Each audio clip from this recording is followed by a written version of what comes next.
Dang.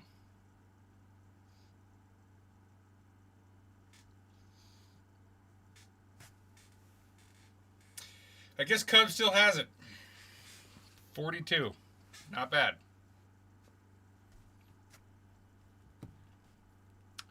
Not bad at all for a 42-year-old.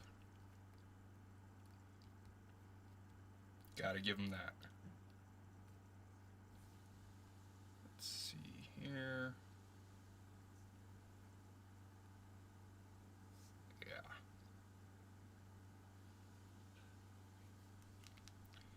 Alright, just double checking our audio, making sure everything's good.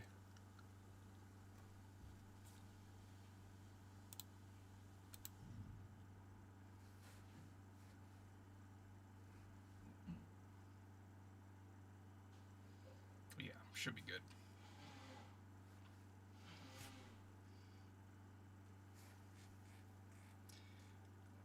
As always, let me know if something's not good, because that'd be pretty awkward. But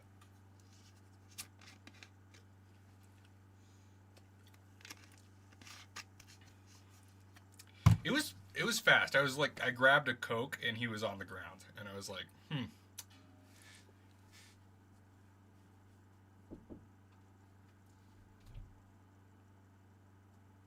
Yo, what's up?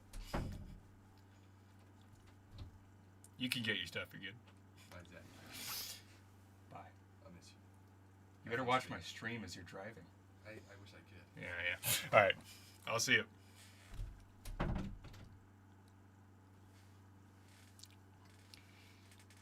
Yeah. Let me up my gain. Let's see, what are we at on here? Okay.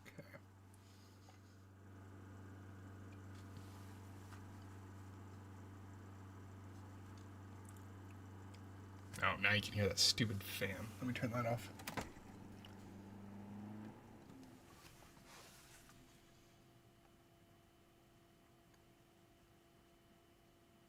Okay, there we go. That should be solid. Let me get the fights up on my computer. I was just watching on my frickin' phone.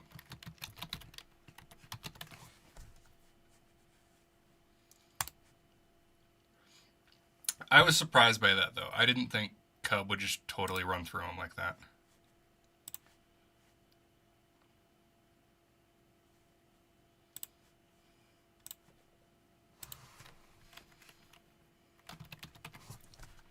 Why is Paramount giving me error 404?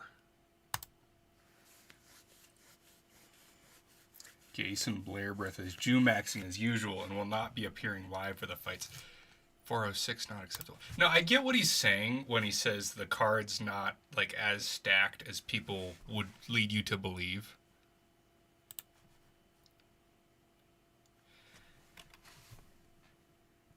Yeah, but the issue with it is the reason he thinks that is because the undercard is stacked, the main card is kind of iffy.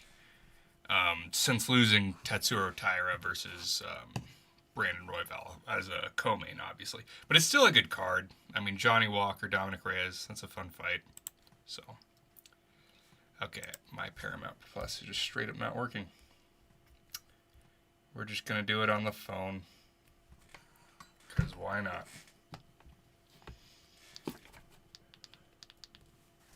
Let's see if we can make this work. Yeah, it's pretty cringe, honestly. Card is good in my opinion, not the biggest or anything, but is the first card all year where we have felt excited back to back to back for multiple fights in a row. Yeah, no, exactly. Like, even though there's nothing like crazy, yeah, 314 was pretty comparable because like you've got name value, you've got stakes. It's like, how's Paulo Costa gonna do? Dominic Reyes just fought Carlos Ulberg, obviously. So there's like divisional stakes for light heavyweight. And you've got a vacant belt on the line, which is always intriguing. So. And we get to watch a freaking Cub Swanson freaking montage, retirement montage. Where's Stipe's retirement montage, huh? They did Stipe so dirty. It's disgusting. Let's see.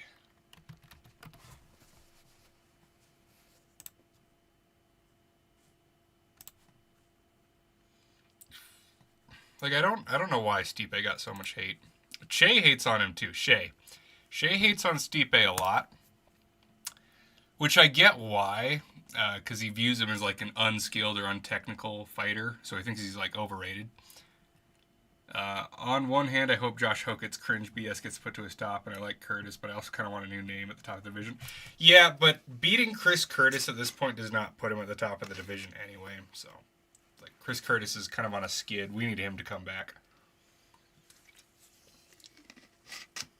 Plus Bedtime said he's gonna win because he always picks Chris Curtis. So, not Chris Curtis, Curtis Blades. Gosh.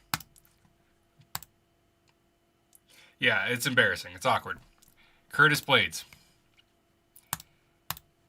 In a way, they're kind of similar because they both suck. No, I'm just kidding. I'm kidding.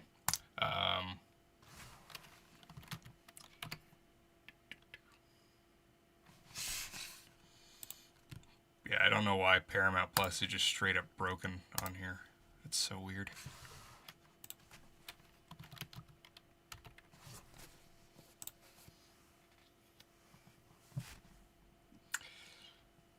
Chris Curtis, yeah. You know, one of those apex warriors. That was what was so funny to me about freaking Eric Nixick's gay little comments on Sean Strickland being like, "Oh, if Sean's not interested in being champion again, like I don't want to coach him anymore or whatever, because I'm only interested in coaching champions." It's like, dude, you hold pads for Chris Curtis. Hope Reyes chins Walker. Me too. I honestly, I don't know. I'm worried for him. Because they're very similar, but I think Walker's just a little bit faster and a little bit more athletic. And I think that's kind of going to be the difference maker as far as the danger. But I am really hoping for Reyes, just because, you know, it was so sad to see him get knocked out again. So, and a dangerous power puncher as his comeback kind of sucks. But I think the UFC wants Walker knocked out again too, because they didn't like him setting back Zhang Minyang. That was supposed to be a gimme for Zhang. Reyes is the way cleaner counter puncher. Gosh. Yeah, he definitely is the cleaner counter striker. He just doesn't have the best defense, which is why he had like that 5 knockout streak that he had. Yeah, it's the battle of awful defense, exactly. Like people say it's the battle of glass chins. Neither of them have a bad chin per se. It's literally just neither of them have good defense. So that's kind of the problem. Yeah. And there's not much you can do about that. Other than work on your damn boxing. But who's going to do that, right?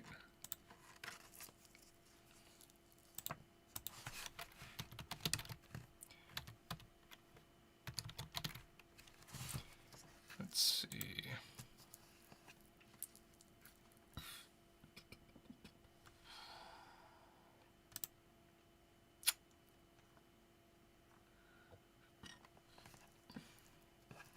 Maybe it's my VPN messing this up.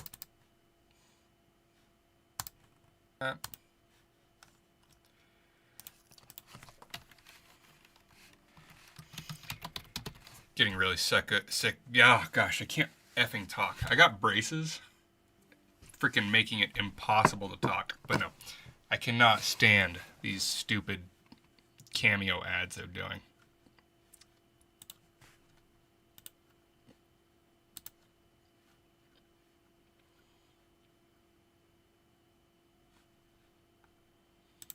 Yeah, it was my VPN. Figures.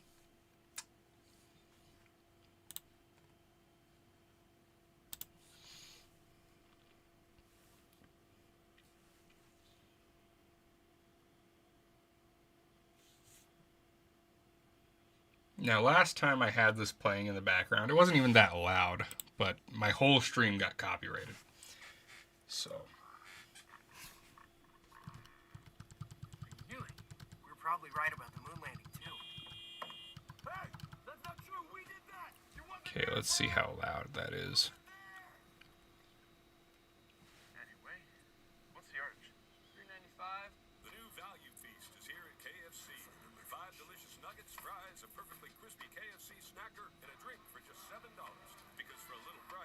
It's a little louder than we'd like.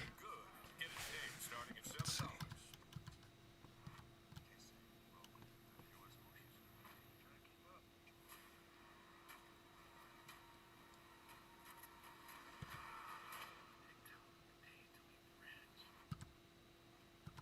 Okay, I think that's good. Because, yeah, I want a little background noise just so you guys can tell where we're at.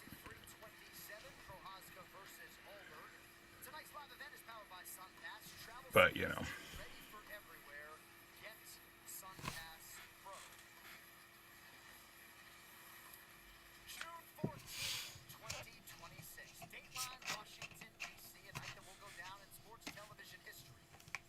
Certainly has produced a lot of incredible live events over the years, but it can be said there will be nothing quite like this. Here's Dana White.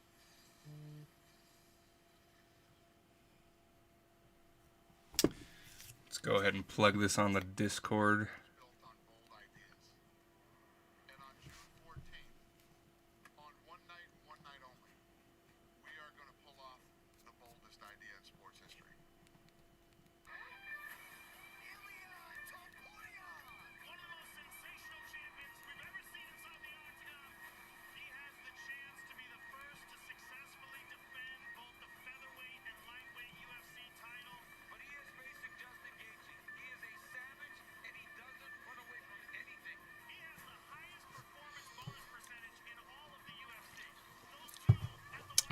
I am actually excited to see Justin.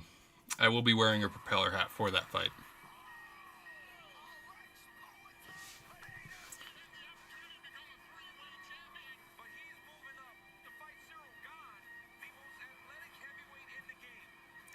Does Ulberg have fans? No. The reason I realized he doesn't have fans is because even bedtime MMA does not like him. And if the Australian representative for MMA YouTube does not like Ulberg, who is there to like him, you know? I don't think anybody really sees him as having a chance here.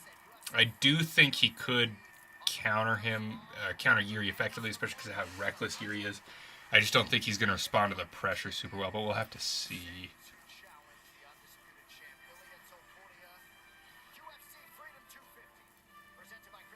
The more you want Jiri to win, the more you shift the equilibrium towards him losing. It's a real thing. No, that's not true. That's not true at all.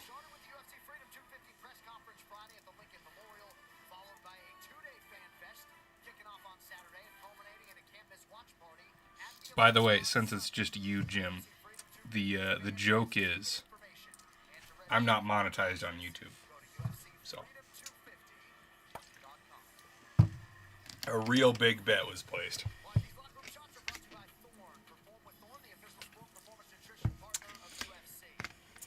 Reyes needs that hair transplant. That's what he really needs.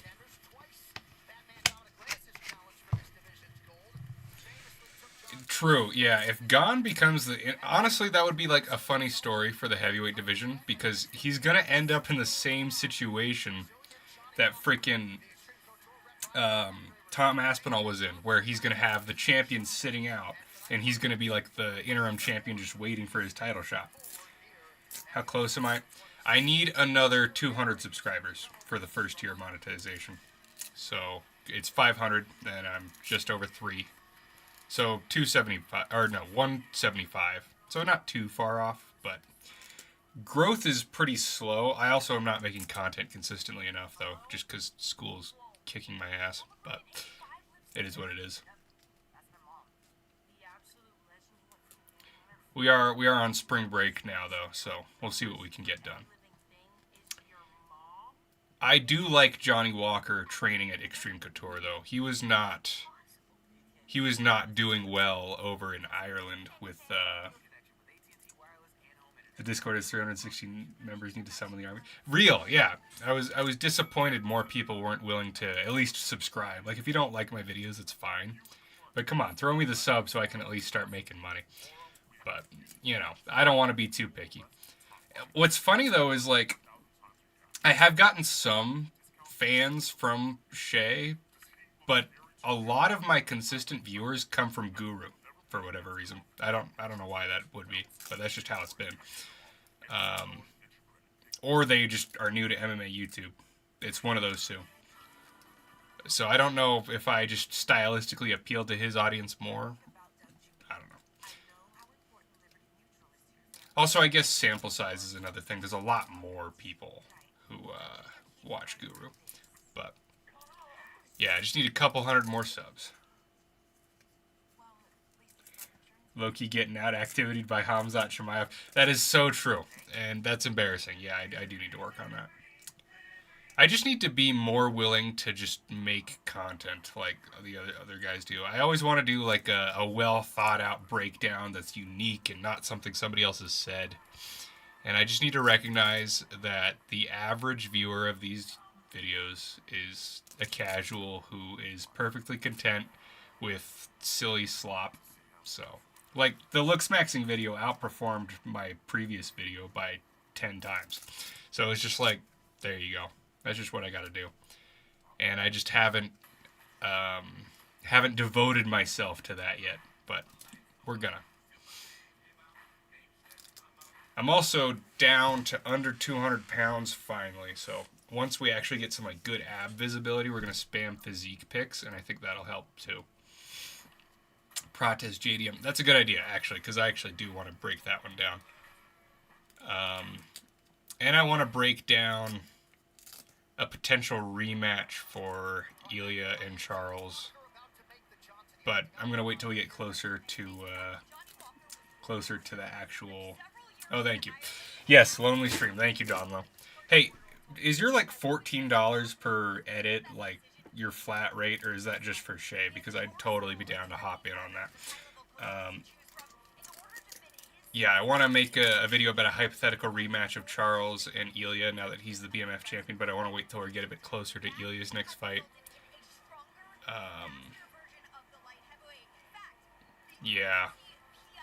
I need to do a video on Hamzat Strickland. That's the other thing. Neither of them mog. That's the real issue. They're both kind of ugly. But young Strickland mogged. Do you actually get paid $13 to edit? Like, is that real, or is that just the meme? Like you can be honest. Nobody's watching.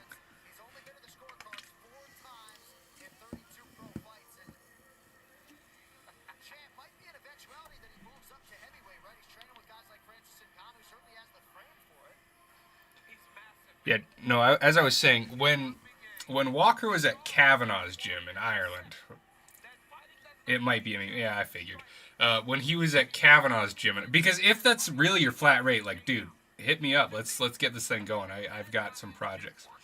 Strickland isn't ugly. He just doesn't groom max enough. That's true. Like young Strickland was a very good looking guy because he was groom maxing back then, and he's married now. That's just how it goes. And he just doesn't care. But the Tarzan look was definitely his prime, his peak. But athletically, not so much. He got destroyed in that fight. But, yeah, no. When he was training at Conor McGregor's gym, when Johnny Walker was, he went from, like, being reckless and explosive and sometimes knocking people out to just kind of standing at range and then getting knocked out. And that's really what it came down to with his losing streak. He never had good defense, ever, his whole career. But nobody was able to take advantage of that because he would win the pressure battle. And even guys like Ankalaev, very effective counter-striker. He struggled with the pressure. But then when he trains at this gym in Ireland, and he just becomes like a technical kickboxer, he did not have the foundational skills for that. And so he just got knocked out back to back. And that's not really ideal for somebody who's such a freak athlete to just not rely on their athleticism like that. So I think with Eric Nixick, they've been game planning a lot better, but he's also been more willing to rely on his athleticism. Like that double leg, I think, is that he tried against Zhang Mingyang. I think that's an example of it. He just bowed to Trump. That's funny. Reyes is a nasty offensive striker. He just has awful entries and doesn't know how to defend body kicks. Both of those are very true. Honestly, if I had to bet on this one, I'm betting on Walker, but I really want Reyes to win. Or a knee, or Yeah, I think a body kick is very likely. Who is Reyes coached by again? I don't know how good of game planners they are. That's the thing that I wish Shea would look at more, because his whole breakdown style is obviously how would I game plan for this fighter, and he doesn't seem to consider how the corner of that fighter historically has been known to game plan. And I think that's why he got so caught off with like Marab versus Sean, for example. Caught off guard, yeah. But yeah, got a timer. It broke, and I have not been able to fix it. I should just fix it, because it's like, why not? But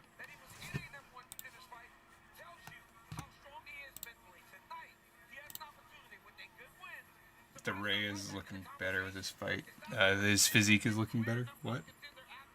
Do you think so? He's kind of got some love handles going on.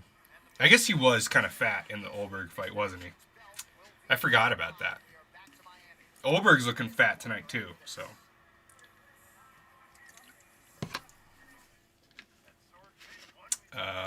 Yeah, no, his abs are showing through a little bit more. That's true.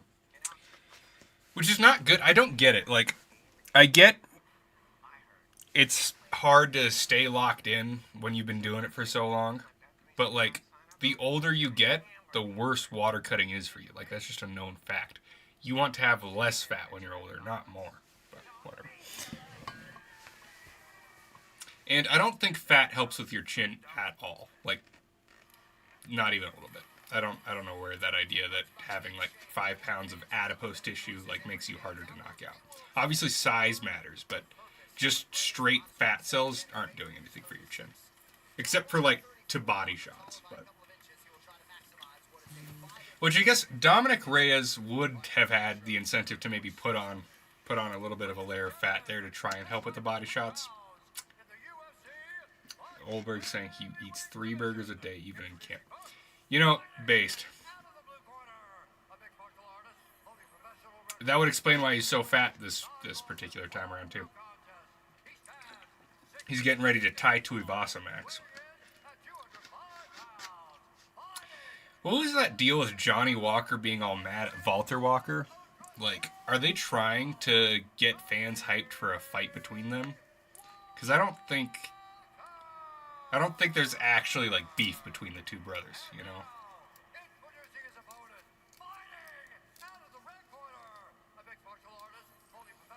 Also, like, it's silly to get mad at somebody for taking a fight like that, because he was fighting. What was the guy's name? Frickin' Zion Clark. I always forget that guy's name. Cool dude, Zion Clark. And I get why he's like, oh, it's unfair or whatever, but like, Zion Clark wants to fight. He doesn't get to fight if guys like Walter Walker don't agree to fight him. So.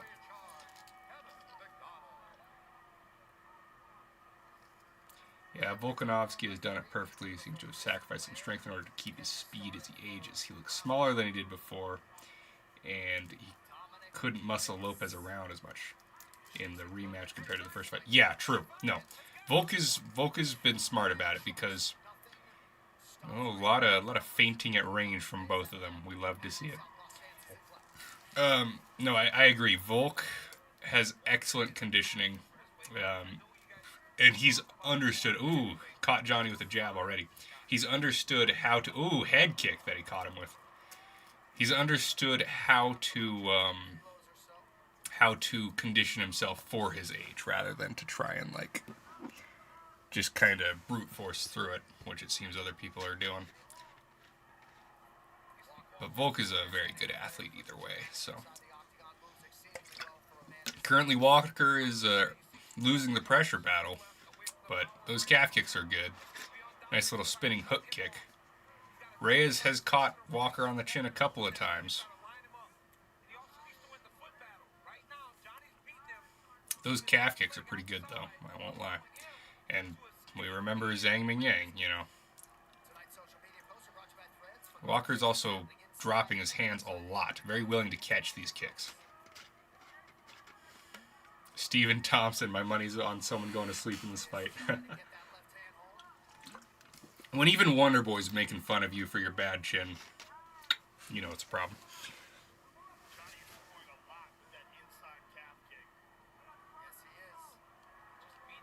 I noticed that a lot of UFC fighters do the cupping. How much does that actually help?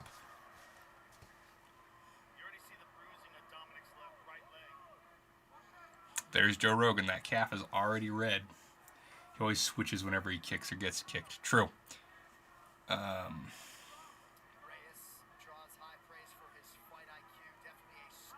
Yeah, as a southpaw, he's not very disciplined with the stance, which is fine. Being a switch fighter is not bad, but when you have a tendency like that, you can get set up. Yeah, that's what I thought. Is that like it'll increase blood flow, obviously a little bit, but like I don't see how it would increase blood flow more than just like putting a ice pack or a heat pack on the area, you know. And to do it like before a fight to try and gain some extra performance, I don't see how it would be a benefit.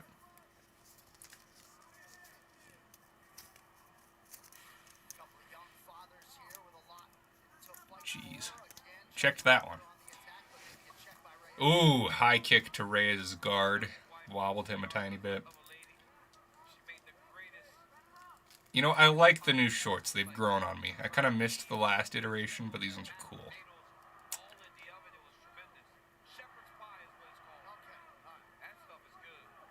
Of course, freaking Daniel Cormier is talking about food. He's talking about shepherd's pie. What the hell? Daniel Cormier is honestly 400 pounds now. Like, it's sad. The man was a 205-pound champion, and he's 400 pounds. How does that even happen? I want to see Daniel Cormier walk into the octagon to like do an interview or something, and just to hear Joe Rogan be like, "How did that guy ever make 205?" Because honestly,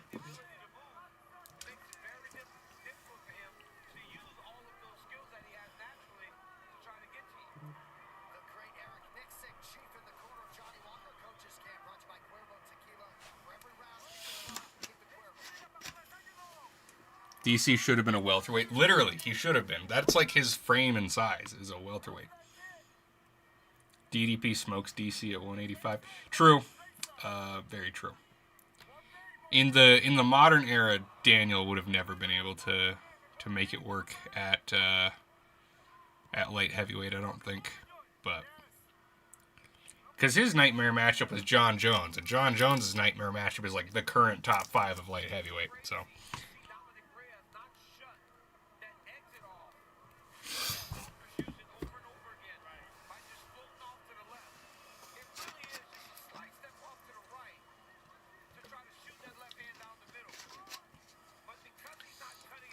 Walker is doing a little better circling and cutting in.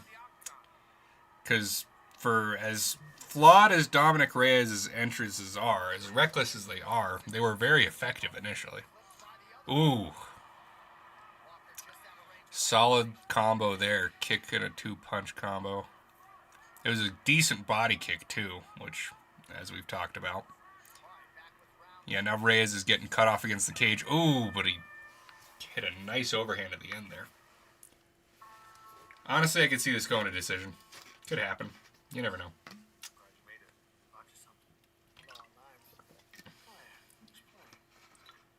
Look, it's Gaethje. How silly.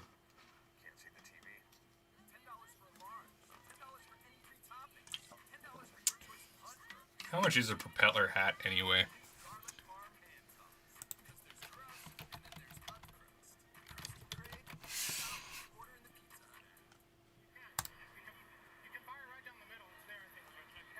You can get one on Amazon for $10. Let's go.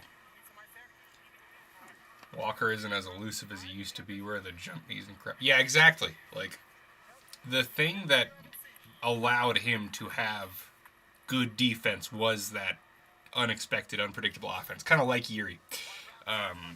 Like, obviously, Alex is the exception, but Jiri oftentimes is able to make it hard for people to land on him. just by virtue of how aggressive his engagements are. And Walker playing the technical kickboxer just does not suit his skill set.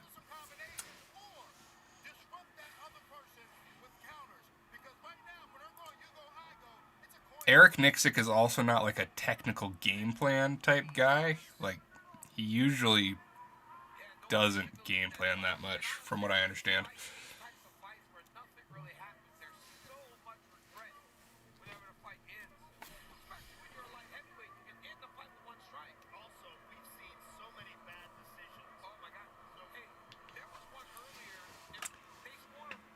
Yeah, I don't necessarily disagree with what Daniel's saying, where they're both kind of being a little too hesitant, but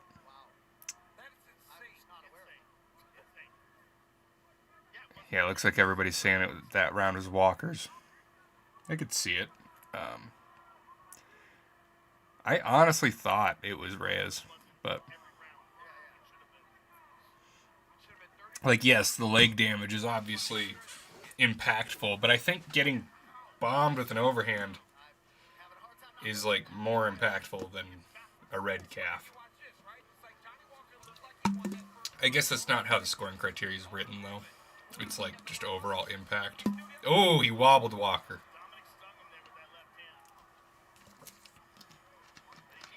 Yeah, and the reason Jiri struggles so much with Alex is because Jiri relies on seeing strikes coming. Alex's entire striking is built around the fact that his strikes lack telegraph. Exactly, yeah.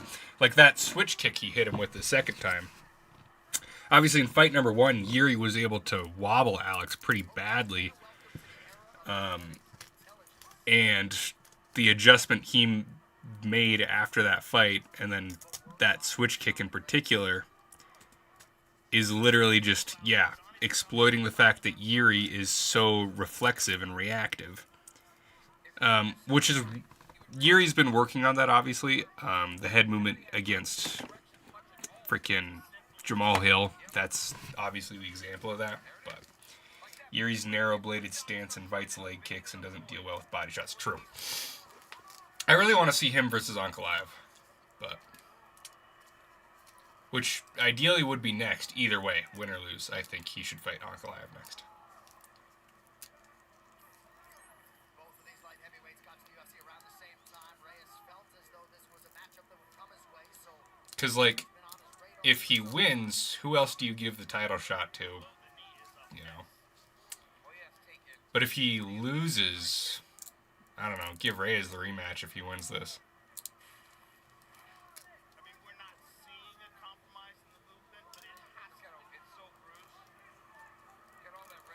See, that's the thing, is he's still moving well. So I don't think the calf damage is as impactful as wobbling freaking Walker. I think he smashes Ankalaev by pressuring him. I want to see him fight someone with really solid boxing defense. Almost like a 205 Strickland. True. That would be really, like, honestly, if Strickland moved up to 205, he could probably have a good chance against Jiri. Jamal is so plotty, especially after his ACL tear. Like, he always had bad footwork, but it's only gotten worse. And I don't know what his game plan was against Khalil. I really don't. He just kind of stood there and let Khalil rip body kicks on him the whole time. And then acted surprised when he lost almost all rounds.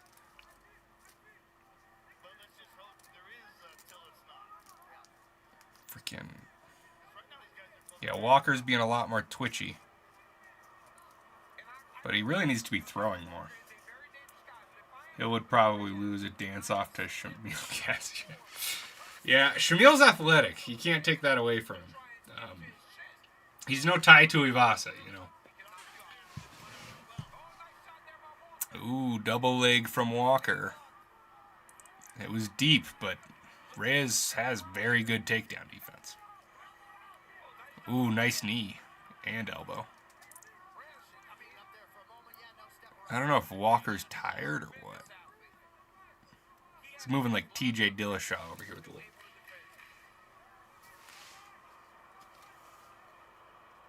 spinning wheel kick that was very telegraphed. That was a decent calf kick, but like, come on.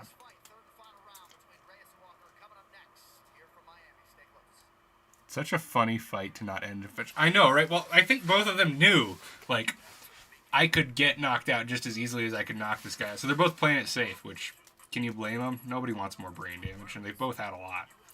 But that's the funny thing, is we look at a fight where we're like, that should be a finish, and the fighters know that too, so they take that into account. Like Max Holloway, Charles Oliveira. But like, I would have liked to see Max be more reckless in his attempts to escape, start some scrambles, and either get subbed or escape instead of getting controlled the whole time. But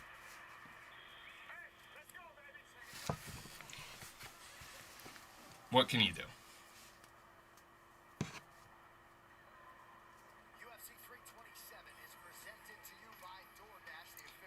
Yeah, let's get you a hair transplant, Reyes. You'd be a good candidate.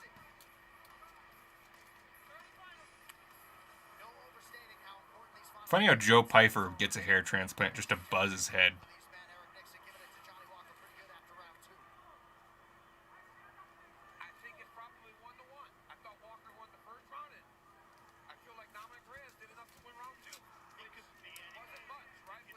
Okay.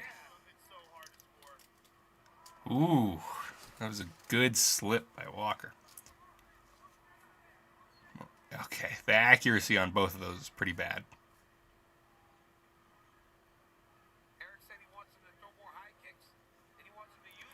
I agree with Nixick there. The high kicks are there. I don't know why he's not really throwing them other than the spinning crap.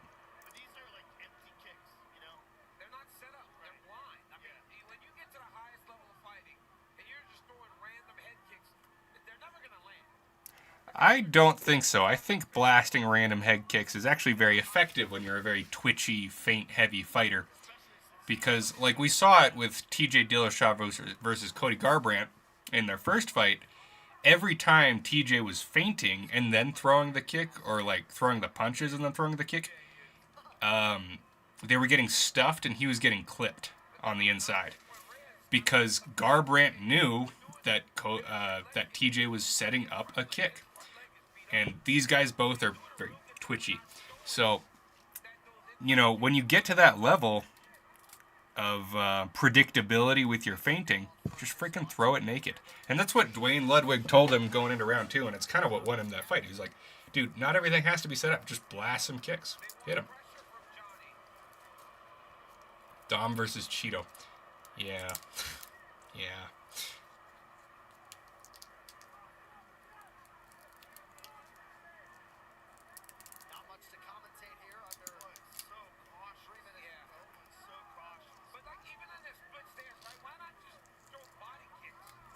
Yeah, exactly. DC's saying the right thing here. Why are we not blasting body kicks? I really don't know what Walker's hoping to do here. His corner gave him the right advice.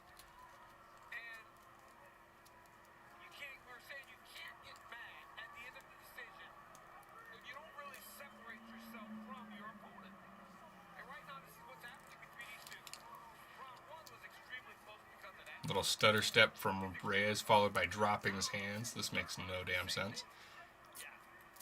That's like the kind of crap I do in sparring when I'm messing around. This honestly looks like sparring.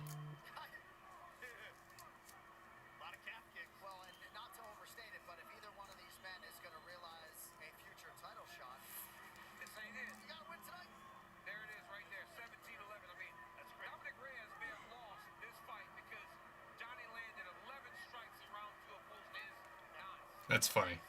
It's a good point. That could happen. Let's take some risks. Come on, guys.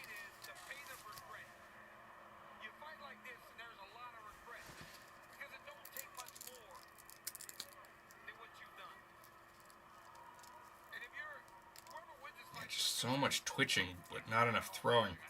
Which, yes, the counters are a real threat with Reyes, but I don't get why Reyes is doing the same thing. Johnny is not really a counter striker. And they're just exchanging lots of low kicks.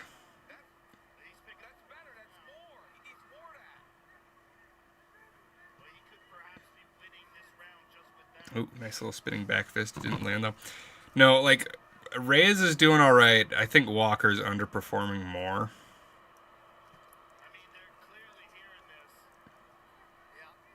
With just regards to the kicking game, like he landed a really nice high kick round one and hasn't gone back to it.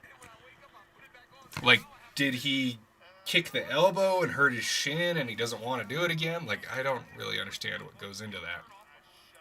Reyes 2-1? I think so. I think so.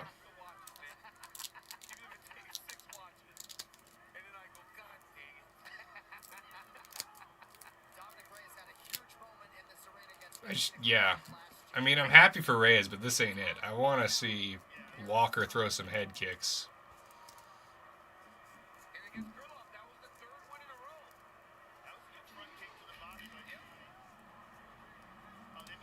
Should have bet on this to go the distance, because honestly, this should have been predictable, and that would have been really funny. Oh, he dropped him. Yeah, that probably won him the fight.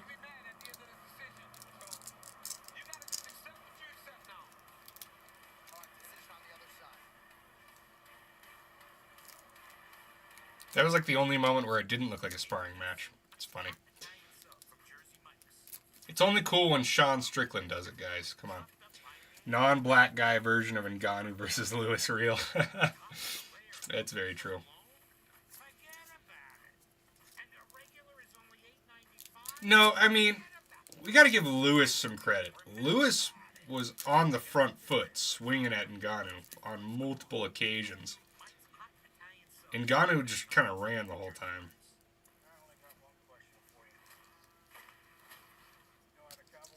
Whereas both of these guys were just kind of taking turns throwing one or two shots and then backing up.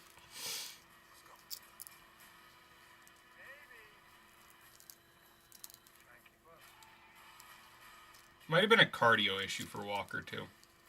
He seemed tired.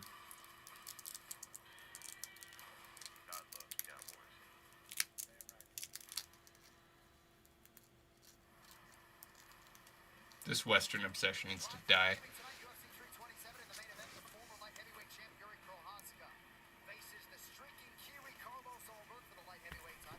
Did they just call him the Streaking Kiwi?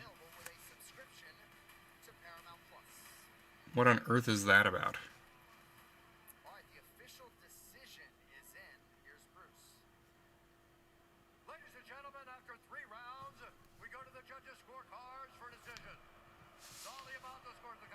Oh, split.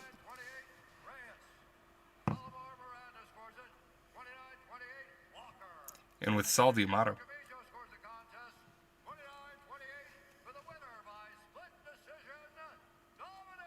Yeah. Yep.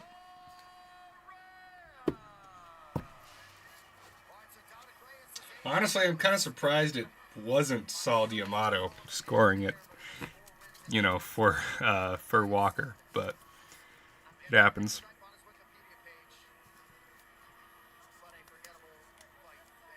Forgettable fight. Man, that's mean from John Anik. John Anik's normally really nice, and he'll kind of like engage in apologetics for a fighter.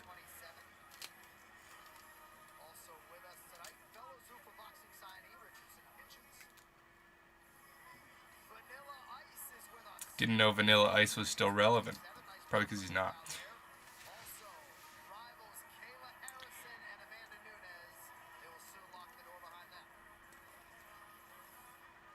I was very disappointed when Kayla Nunes got canceled.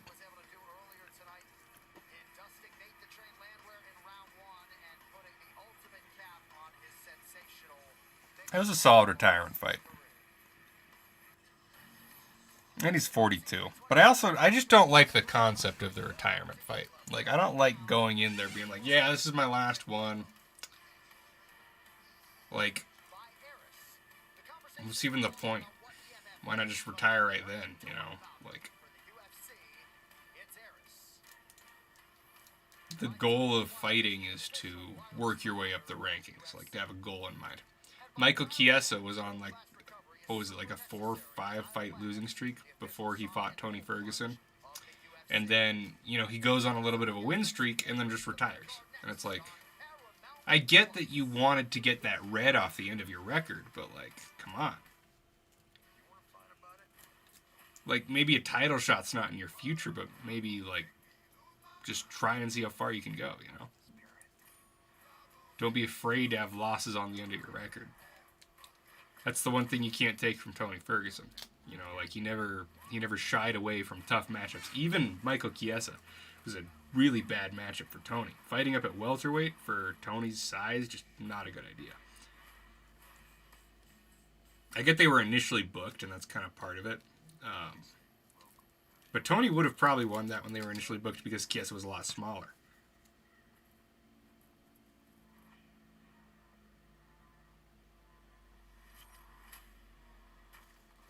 Also, we just need to get Tony on cycle. That's like really what we need.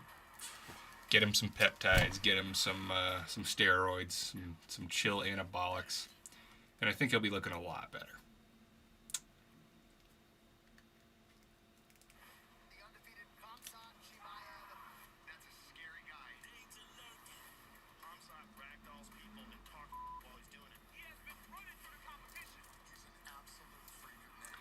Man, Hamzat is so funny because he's got such cool highlights, but he's been so boring in his last couple fights, and he's inactive.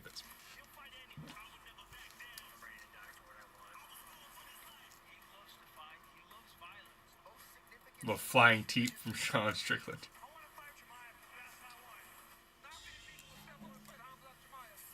I think Sean Strickland's like our last hope, honestly. I don't think anybody else at 185 stands a chance against Hamzat. Like, the only guy who's even like a good grappler is Strickland.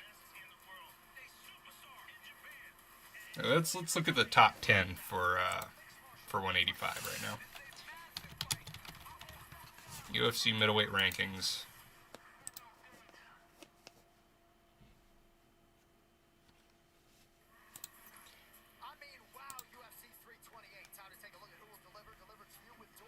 Why are we still using this picture of Sean with the freaking mustache? Looks disgusting. Okay, because obviously we've got Hamzat at number 1, and then it's DDP, then it's Sean. Come on, why are we not loading?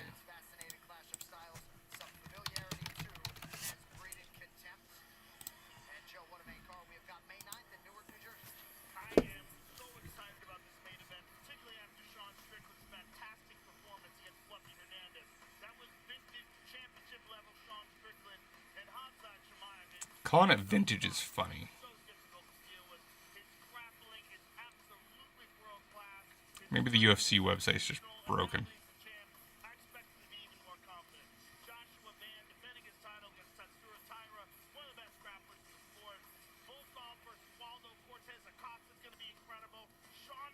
Yeah, the UFC website's just bugging out for some reason.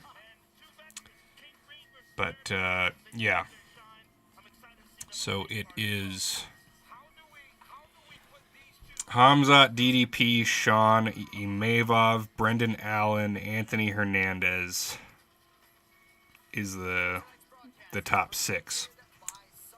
By the way, how good is Charles? Little grapple fucks the guy who grapple fucks her. You mean Gamrot? Yeah. No.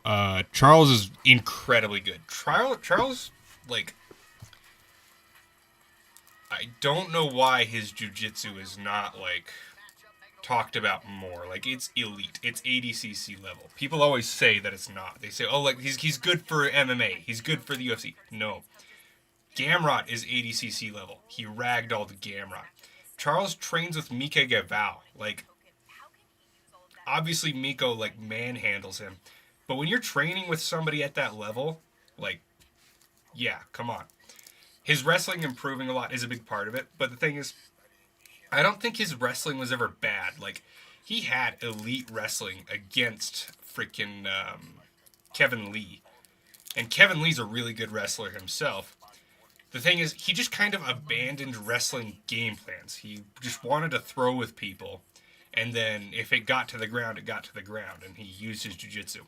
Which is fine, but then against Islam, that's where it really backfired. He was controlling Islam on the ground. You know, it just didn't work out for him because Islam turned out to be the far better striker. But then against Beneil Dariush, he used almost the exact same game plan he used against Islam. He jumped guard, he worked on his back, and then, was recklessly throwing on the feet, and it just worked out for him because Benny doesn't have striking defense. Yeah, no, Sean has cleaned out the top 5 of freaking 185. That's the funny thing. DDP, I think he beat him in the first fight. But other than DDP, if we want to call that the exception to the rule, he destroyed Imavov, destroyed Brendan Allen, destroyed Anthony Hernandez. Charles can also shoot just cause scrums. That's very true. He is kind of granted that, where like the people he's fighting respect the grappling threat so much that like when he shoots, it's a problem that you have to address now. Like you can't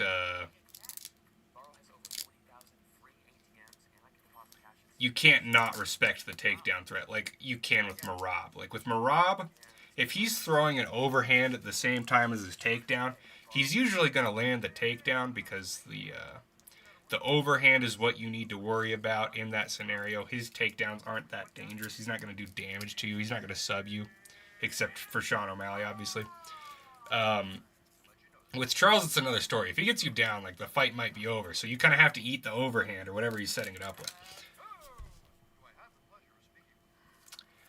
I think Sean would beat Kyle, although he obviously said he didn't want to fight him, which I think, it makes sense. They're training partners. He wanted RDR, but RDR did not do well in his last fight. Yeah, like, who would you put against Hamzat? Like, people were saying Fluffy. I don't think Fluffy's that competitive. Obviously, he's got good jiu-jitsu, and so it could be interesting. But I think you need more than jiu-jitsu fundamentals to do well against Hamzat. MVP beats Sean? True. Because Sean would probably not be willing to grapple with MVP. Sean would probably stay on the feet and do what he does. And MVP is just, like, unironically the best striker in the UFC. The best point fighter, at least. And, Sean's a point fighter. So he's going to get out point fought. It's a cute dog. Yeah, that makes me want to buy Toyota tires. Just watching a dog lick a UFC fighter. Yeah, so that's a good point. But obviously MVP gets destroyed by Hamzat, so it's not all that interesting.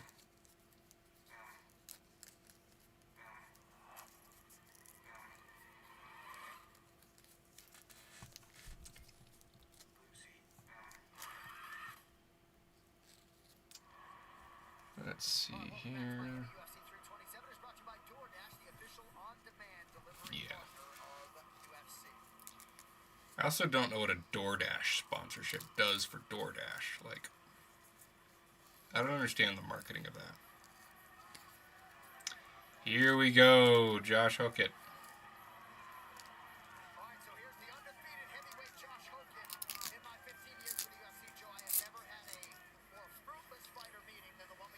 Fruitless. Yeah, the WWE shenanigans were charming for Chael because Chael knew what was too much and what wasn't. Hockett does not understand the MMA audience, and it's so cringe.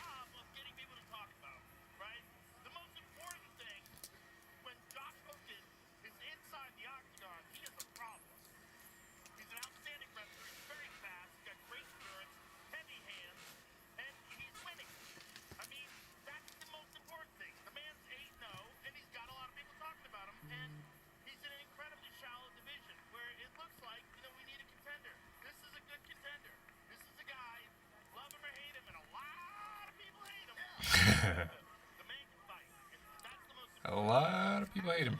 Thank you, Joe. Very cool. Hockett is a middleweight. True. I don't like these guys who just fight at heavyweight because they're fat, but they don't have the frame.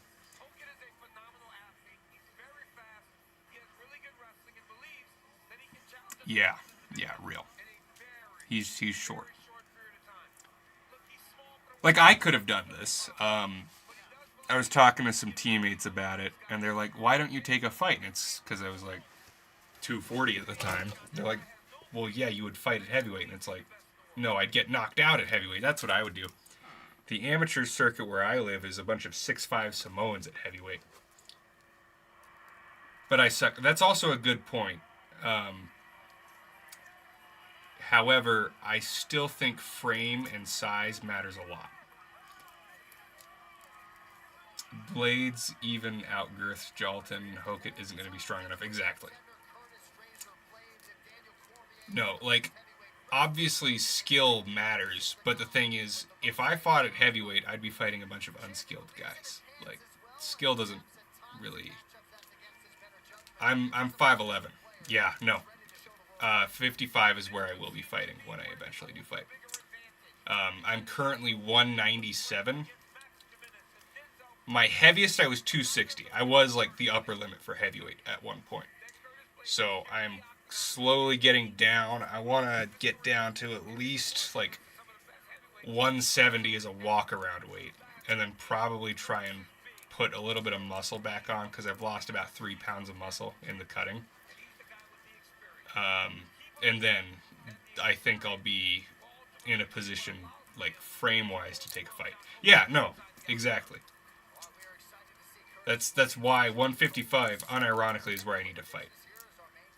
I'm like 6 foot. I'm like 5'11" and, you know, like 3/4. I'm like just under 6 foot. But 5'11", if we're being honest. So, like, remember when I had the Shamil physique? Yeah, that was mean, but it was funny. It was really funny. And yeah, those videos were at 240, and I kind of posted them for that. I was trying to make fun of you. You should go down to 125. Okay, yeah. Fair enough. That's a good point. I could do 45 probably. I don't think I could do 25.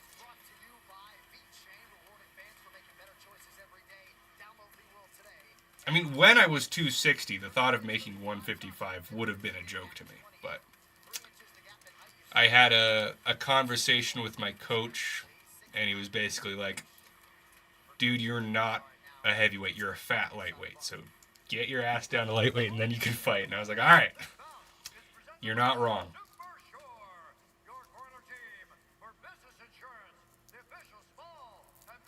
And honestly, it's true. Like, I am so much better. My chin is better. Like, I used to get rocked in sparring, and I don't anymore. And it's not because of, like, the actual mass on you, obviously. It's because I'm able to move so much better. I'm not nearly as flat-footed. I don't gas out as quickly. Like, these guys who just fight fat because they like being fat, like, freaking, who was it back in the day? Rory McDonald? Like, that's so stupid. You're just nerfing yourself. DC nerfed himself. And Hokett nerfing himself.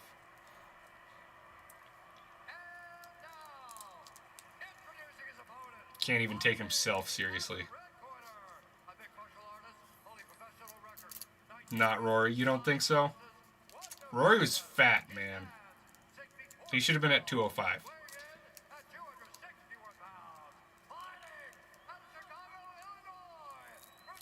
He was a welterweight? Was he actually?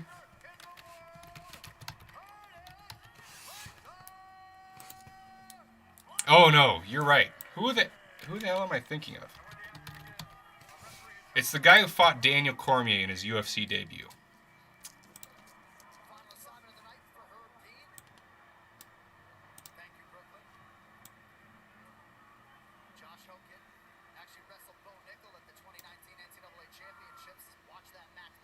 Roy Nelson. What the hell? Not his debut. It was also his second fight. Roy Nelson. I don't know how I mixed that up with Rory McDonald. Dang, Hokett is aggressive. I don't know about anybody's freaking names. It's kind of a problem. Good shot. Decent takedown defense by Hokett. Flipping him off in the middle of the cage is pretty cringe, not gonna lie. Nice little overhand. Curtis is boxing him. Nice. Oof. Oh, he's rocked. He's rocked. Curtis, clinch. Curtis, move. Yeah, Hoket ate some bombs closing the distance, but it didn't matter. And now he's just slugging with him. Jeez.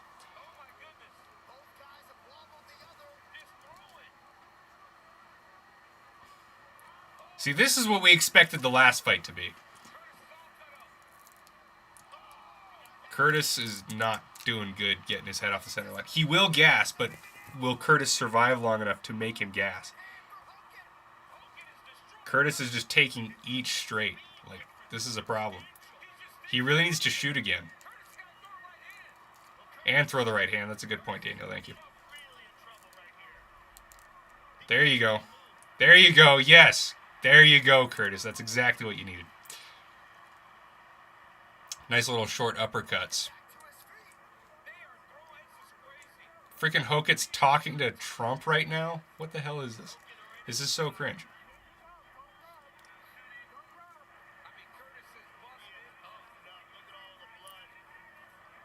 There you go, Curtis. Curtis doesn't want to commit to a suplex yet. Threw on the back of the head directly. Ooh, nice little body shot. There you go. That was a good takedown, too. He needs to do some damage here. Get some hooks in. Okay.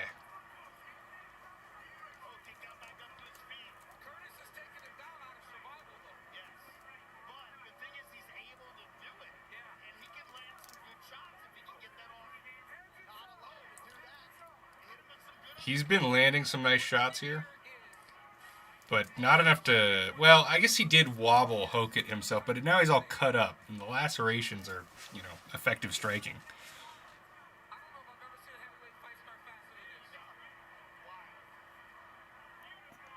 I do like how technical Blade's wrestling is for a heavyweight. I kind of forgot that he was any good at wrestling. But... Ooh, there we go. Decent head movement from Hoket, but he got him.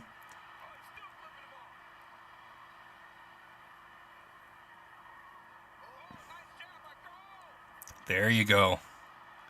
Curtis is hurting him. He's got him running, and he's wobbled. Curtis just ate that, though. He's overthrowing way too much. There you go, Curtis. There you go. Let's see some elbows. These hooks are just kind of slapping him because he's moving his head too much. That uppercut was good, though. People forget, man. I forget a lot. That CTE's getting to me, man. But the reason I forgot is because in his last two fights, his wrestling was shit. See, there you go. Those elbows are what I'm talking about. When they're just doing that, like, freaking that easy.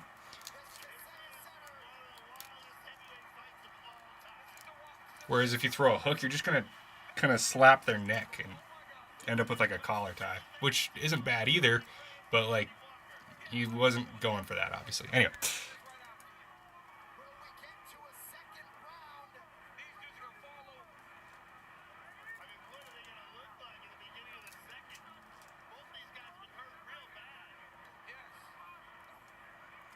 Kept getting up from Almeida. True.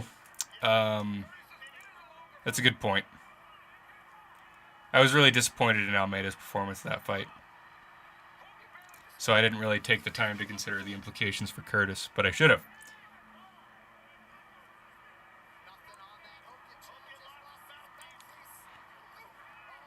Yeah, you do not want to lose. Oh, see, that's what I'm talking about with the elbows.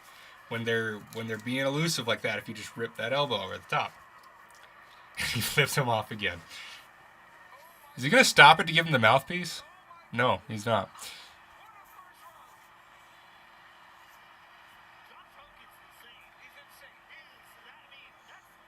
That was a pretty good round. I enjoyed that. Got my heart racing.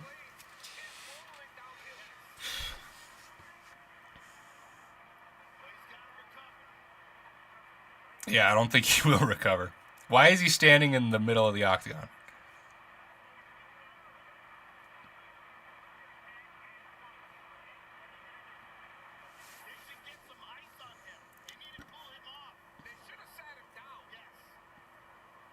Yeah. See, that was good.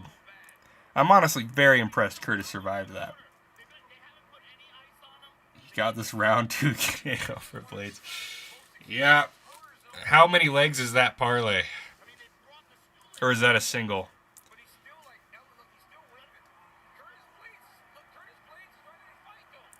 It's not out of the question, but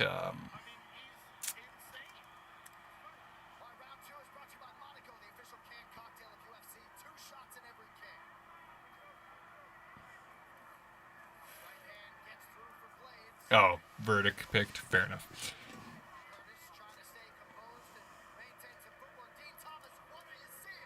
Oof.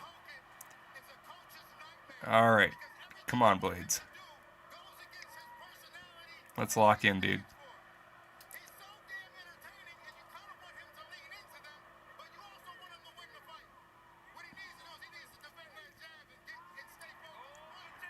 That was a good sprawl.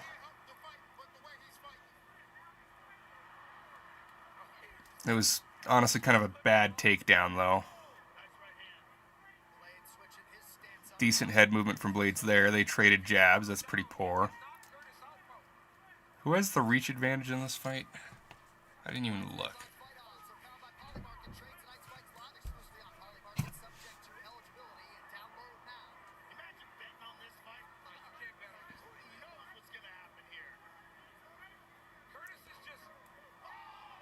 That was a good uppercut. One thing that I really liked from Volkan Ozdemir against Jiri is he would throw these hooks and miss the hook. Or no, it wasn't Volkan Ozdemir. It was Alexander Rakic. He would throw the hook, Jiri would slip the hook, and then as he came back, he would hit a backhand and then a right cross. And I think Blades could implement something similar because he keeps just kind of pawing at him with this hook, and Hokit's just doing this. And that's where you're vulnerable to something like that, like a freaking 1-2. Blades is so close to being elite. Very true. I think he can get there. He needs to work a little bit more on his striking defense, as evidenced. Like, he could give Tom Aspinall some problems, but the thing is, in his fight with Tom Aspinall, the one legitimate one, he got excited because he wobbled Tom a little bit and then just freaking ran in chin up, you know? Let's see a knee. Come on. You got the collar tie. You got the tie clinch. Yeah, the uppercuts to the body are good, but don't drop this when they've got their hands right here ready to do exactly what he just did. Decent head movement, but he just got really badly wobbled with that right hand. That's not good. Oh, that's not good. Oh, that's not good. Come on, Curtis. Come on, Curtis. Oh, no. Oh, no. Oh, no.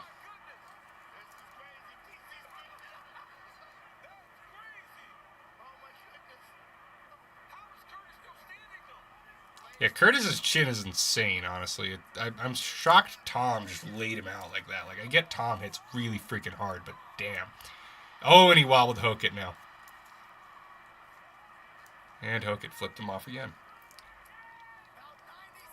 This is freaking CTE, the speed run. Like, dang. Heavyweights just slugging at each other's heads.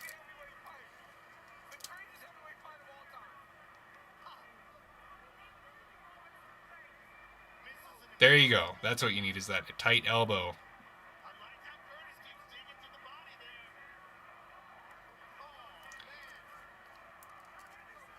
I'm impressed by Hokit's tolerance to eat those body shots. I think he was not out versus Tom. He just could not escape. That's true. But he got knocked down. He has not been knocked down by Josh Hokit yet.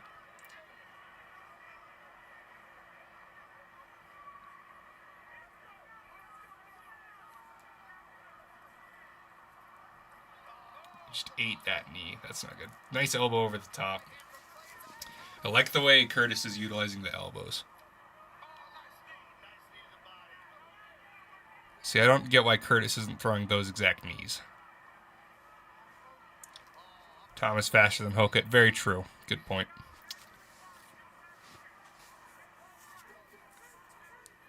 now you can hear the strain with every offering from Blades. Every time he throws, you hear him. It's crazy that we're going into third. Let's get like a nice little overhand. There you go. And he taunts his way off. That's cringe.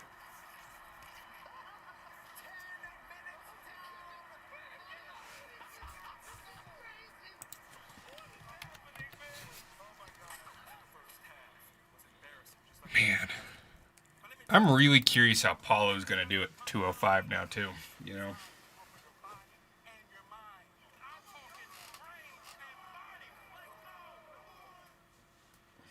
It makes sense why he wants to move up, because he's kind of locked out of the top 5, or even, like, mostly the top 10 at middleweight. And he's obviously very big, but, like, I don't know how he's going to fare against the top 10 of light heavyweight either, you know?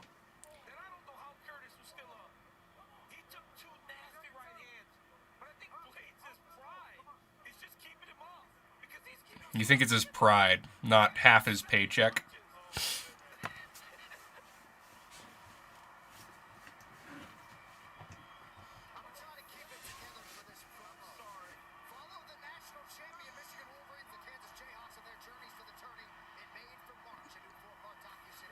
Like, that's the thing. If you didn't lose half your paycheck, you'd be a lot more willing to go down to shots like that, I think.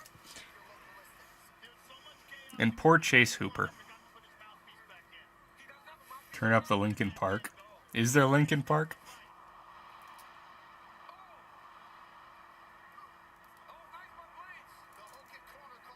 Oh, that was a joke. That was a really bad takedown.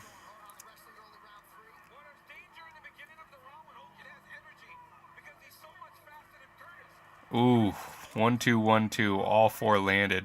Very nice.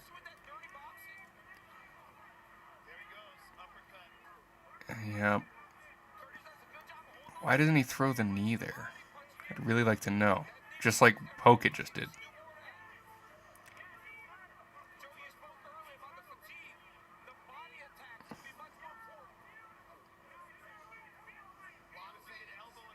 I do like the clinch elbows a lot, but I don't get the lack of knees.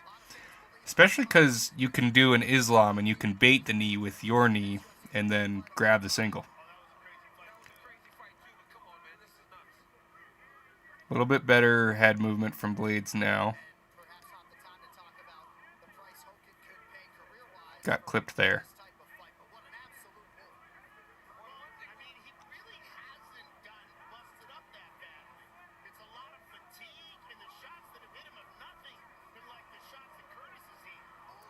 Come on, Curtis.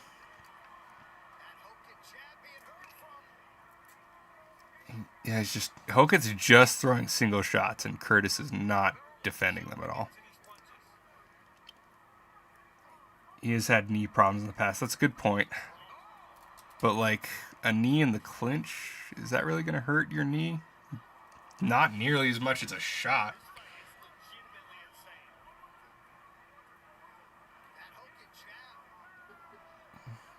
And Hokett just keeps leaning back. Like, you can punish that.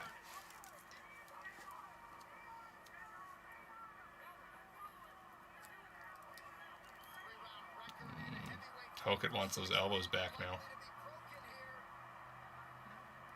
Curtis has clearly done a lot of clinch work. I do like him in the clinch.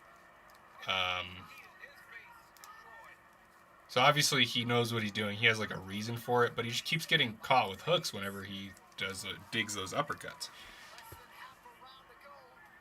That was a little bit better head movement too. No kicks from either of them.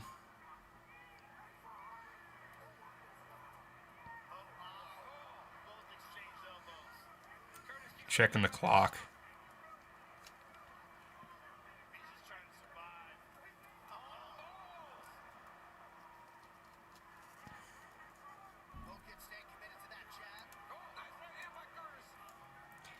See, that's what I'm talking about. When they lean like that, you can time them like that. Yeah, those uppercuts in the clinch to the face, obviously. Those are nice. And he's fighting a contender in Curtis Blades. He's fighting a guy that has lived in the top five for a really long time. And he's winning. As good as this fight has been, Josh Hogan is winning this fight. But because he's shown to be so good so early. Yeah, Hogan is good at getting his head off the center line on those jabs, but like he doesn't lean directly back. He's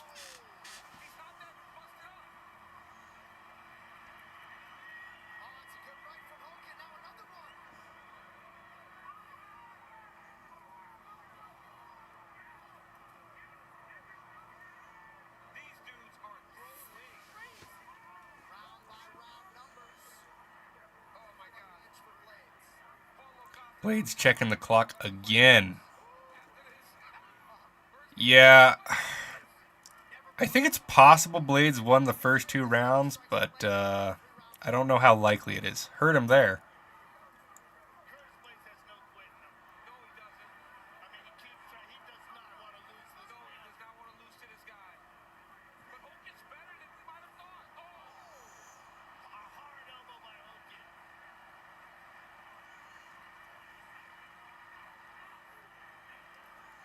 I think Hogan's probably going to win, though, which is unfortunate. Verdict has it 1-1. Yeah, it's probably 1-1. So, probably Hogan, but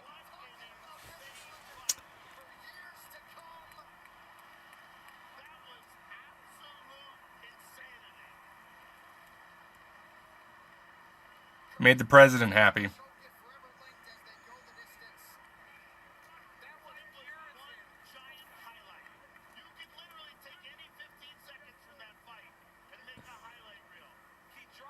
Curtis very early in the fight.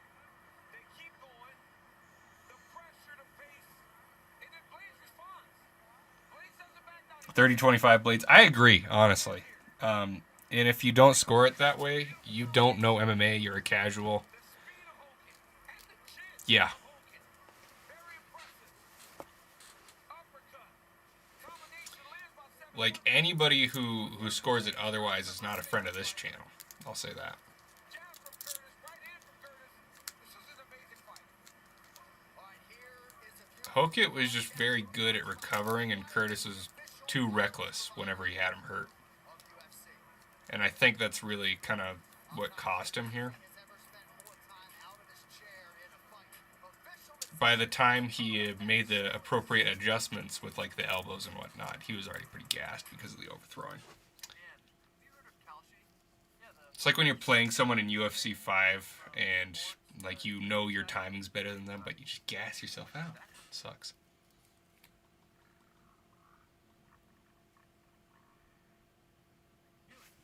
probably right about the moon landing too.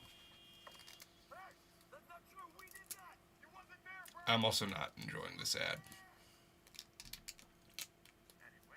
Speaking of going to the moon, we did that again. Pretty cool. Pretty cool. I don't think there's too much hype around it yet, but they should be landing on it soon again, and that'll be actually probably slightly more interesting. But as of right now, we're just reinventing science we had already invented, so it's kind of, you know. Level up your connection with AT&T wireless and home internet. Now available across the nation. She's so nice in real life. Well, on May 15th, Beth the Ripper back in the new Yellowstone. Not quite as cool. Hauser, Kelly Riley, Ed Harris, and Annette Bening. Dutton Ranch, streaming May 15th on Paramount Plus. Now for the official decision, here is Bruce Buffer. My God. Let's see here. After 3 rounds, we go to the judges' scorecard. And the Pit Vipers, gosh dang. All 3 judges score this contest 29-28 for the winner by unanimous decision and still Yep. Yep.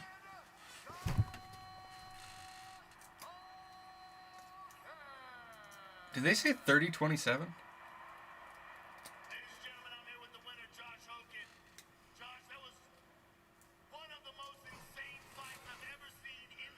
Should not be 30-27, but Threw caution to the wind.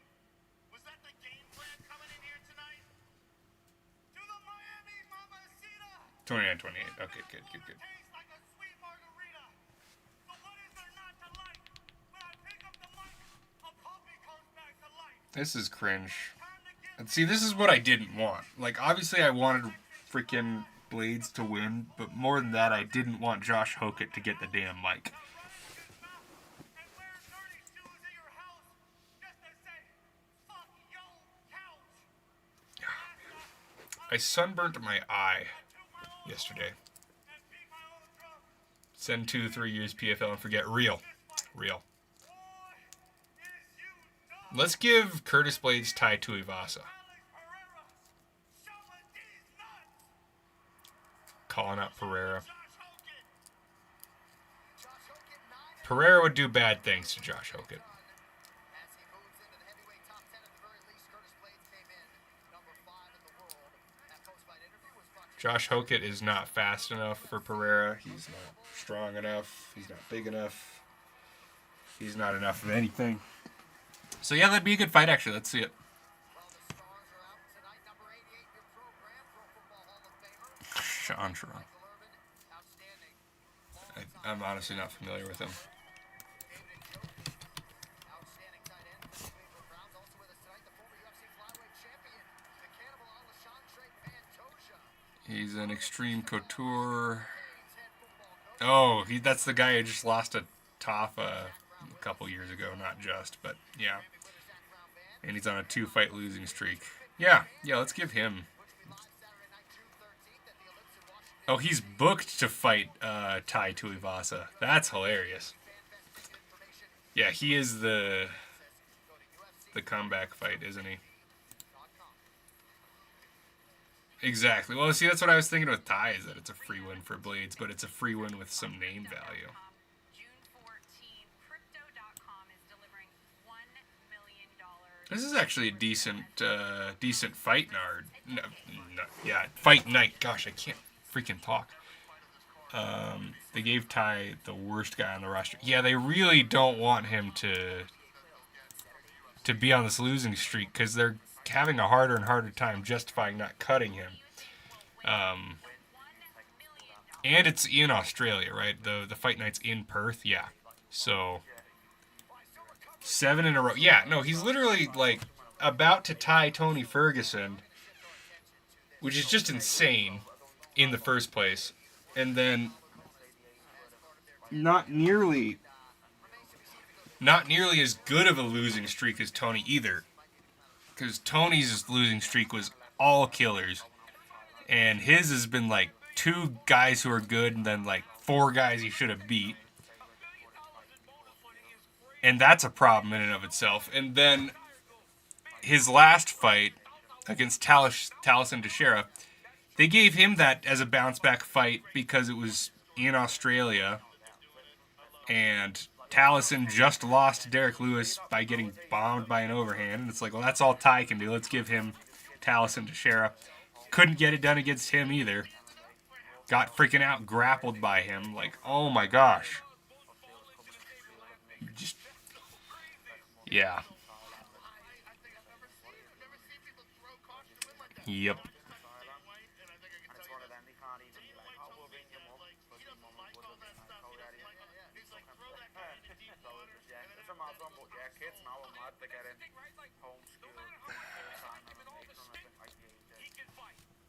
Michael Chiesa is not a killer. Okay.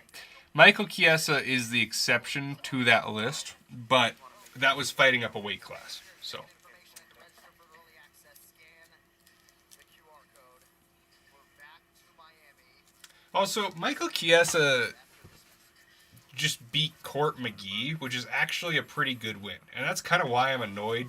He just turned around and retired against freaking Nico Price. Like, he got subbed by Bobby Green. No, that's true. That's true. But that was when he was at... no, you're saying Tony. Yeah. That was disappointing. Look, we all know Tony's body deteriorated, but yes, that was probably the worst of them on that list, honestly, because he went to decision against Pimblett. I don't think there's too much shame in that.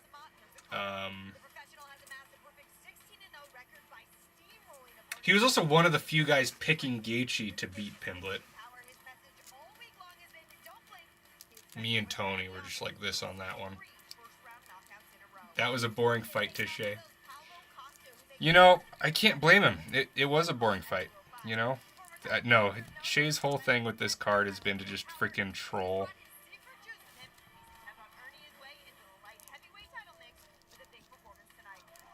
With this card.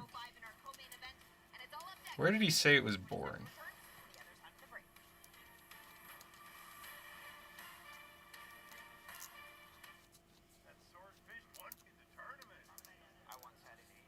He lost to Chandler.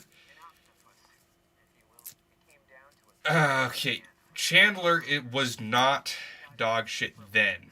Okay, Chandler is now, obviously, because he's washed. But he was not washed when he beat Tony Ferguson.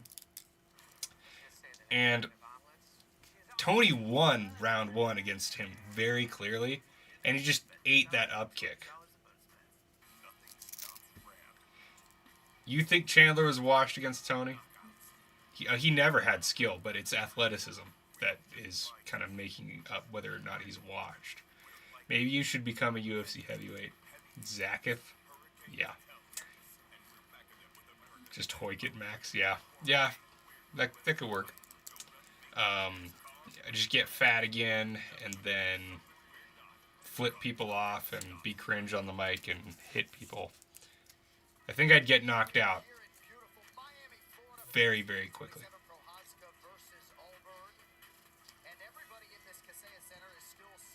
There are some dangerous heavyweights in the regional circuit where I live, though, because there's just such a high Samoan and Tongan population.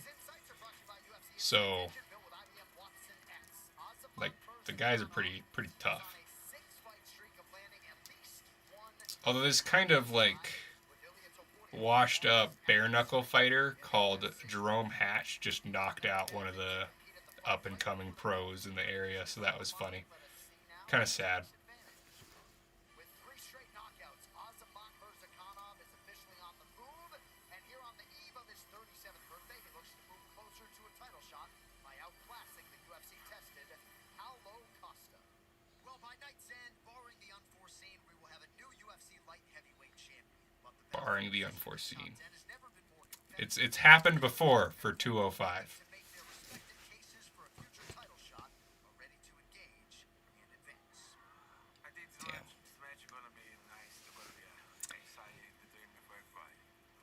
Split draw in the main event. Yeah, no, it's happened before. It's happened before. There was a draw on the undercard too.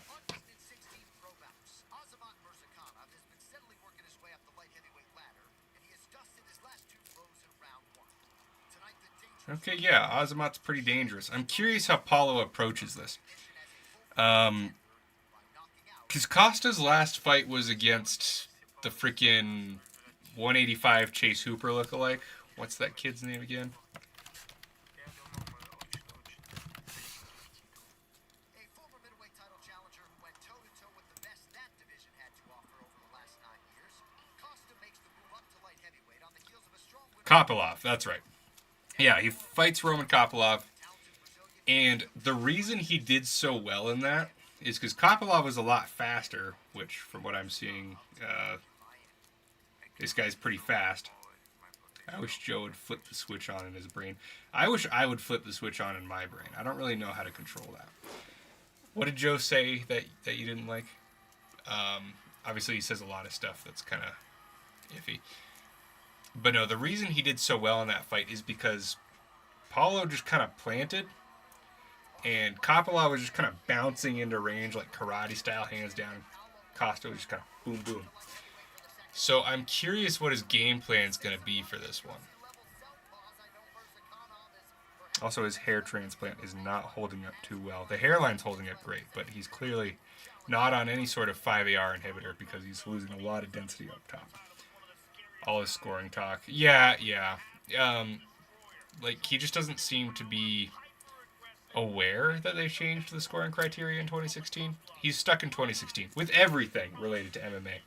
Like, it's like he stopped paying close attention to the sport in 2016. And then when we saw him light heavyweight, when he was standing next to Azamat, Azamat is a fairly small light heavyweight. Paulo's the bigger man. I think it'll probably be healthier for him. Yeah, Paulo being bigger than Azamat is kind of funny. I don't think that's going to be the norm for him, though. These keys to victory are brought to you by the Air National Guard. Serve your nation. Like, he's only 6'1", and freaking Strickland is bigger than him, you know? He just assumes whoever wins he just assumes whenever one of the first round wins the second if it is close. Yeah. Whoever won the first round. Spelt one like the number. That's what tripped me up. My bad. Daniel Corp is keys to victory. Use body kicks at range and back him up.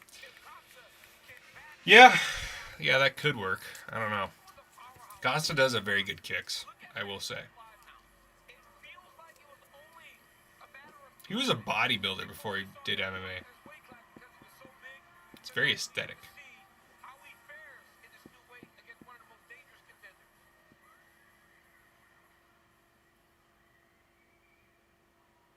You can definitely tell with how capped those delts are. Guy's been pinning for a while. Well before he fought. What, me calling him aesthetic? Come on, bro.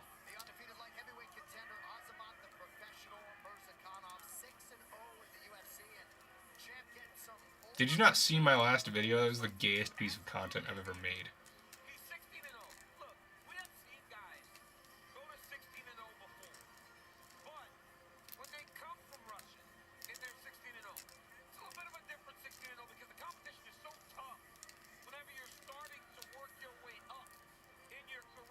Teach their own.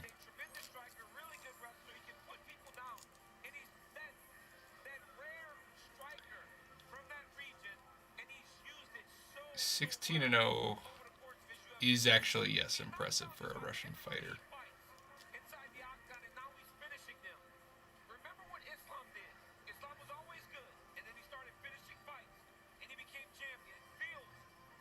He is kind of fat for a 205er, though. Especially for how small he is. I mean, that explains it. That's why he's fat and fighting it. Or that's why he's fighting at 205 and not 85 is because he's fat. But he should really be cutting down. Because he's like, what, 5'11"? Same deal. Azamat is the one who is popped. Yeah, Costa is very good at not testing positive for whatever reason. But he has multiple clear roid signs on his body. So, there's that.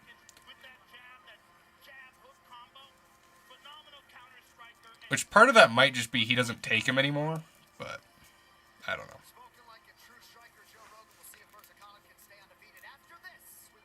Like, you can have the benefits from steroids for months after you are out of the detection window and, you know, off cycle.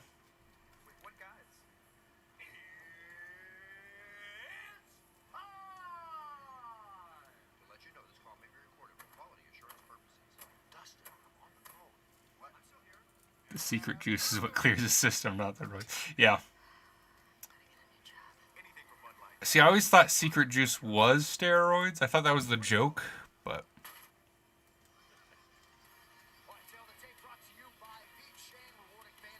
And then he trolled freaking Conor McGregor with the Apple Whiskey ad clone. That was really funny. 5'10"? Gosh dang, dude.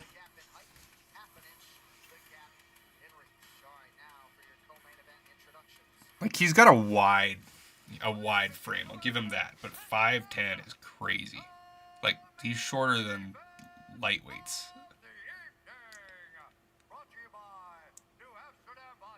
It is what hides the roids. That makes sense, yeah. Like, Costa is more shredded and jacked. And he's coming up from middleweight. What is this guy doing fighting at 205. This is just a free freaking a free weight cut for Paulo, basically. Like, I'm not saying it's an easy fight, but the guy he's fighting is, for all intents and purposes, a middleweight. So.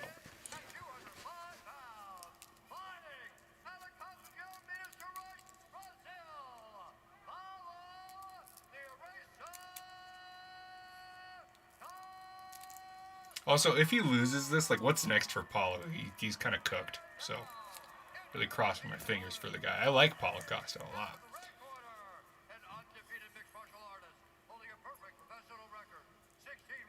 And I low-key thought he beat Robert Whittaker.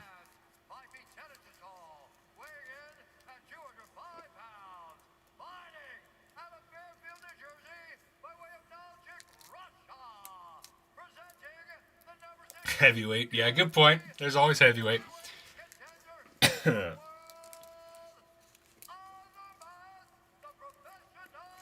He can fight Blades. Oh man. Yeah. Let's give Blades that bounce back. That'd be good.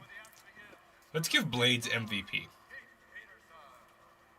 Final assignment of the night for Keith Peterson. Thank you, Red De La Cruz. It's all in front of Azamat Murzakanov now, number 6 in the world, undefeated, and trying to make his statement against former middleweight title challenger Paulo Costa. Mortal Kombat 2, their fight all Yeah. only in theaters May 8th. Okay, yeah, he's doing the karate stance. It's interesting. Keep an eye on that right hand of Murzakanov. They're both karate styles.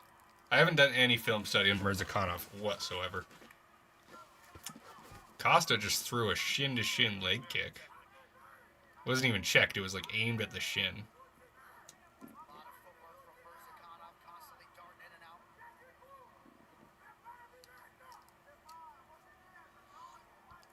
Yeah, Paulo's going to get cut off against Cage if he's not careful here. He does need to blast some more kicks. Ooh, Inside kick there by Costa.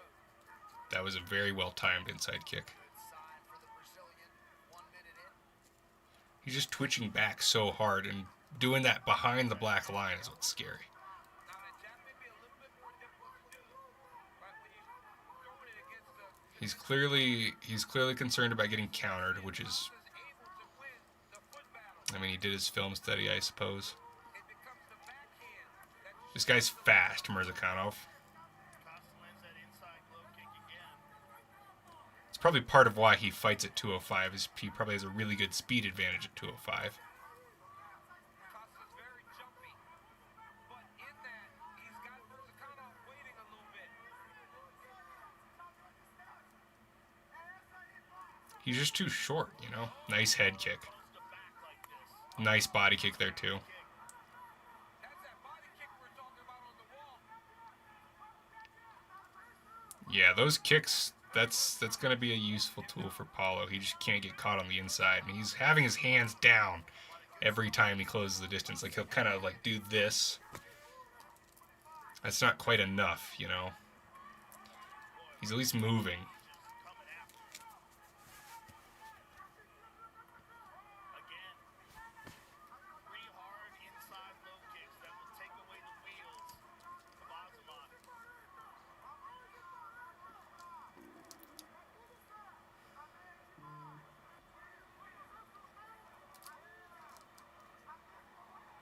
Good lateral movement out of Costa. Half a round gone by. That was a good body kick. He's punishing Azamat. He is a small, small little man. Yeah. You're not wrong.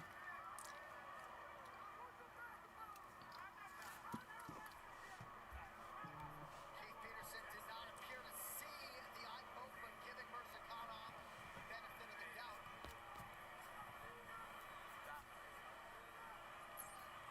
Time for the Paulo Costa era to begin.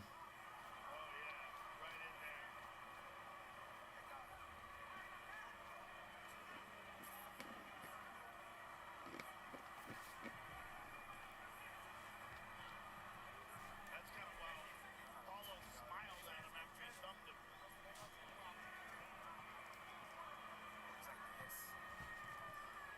Yeah.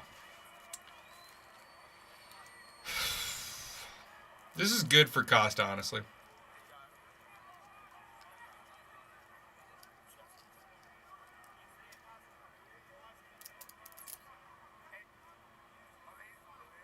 That does not appear to be intentional at all, but honestly, eye poking is a valid strategy in this particular matchup. Just because he's going ball does not mean he is a bowling ball. Who's calling him a bowling ball?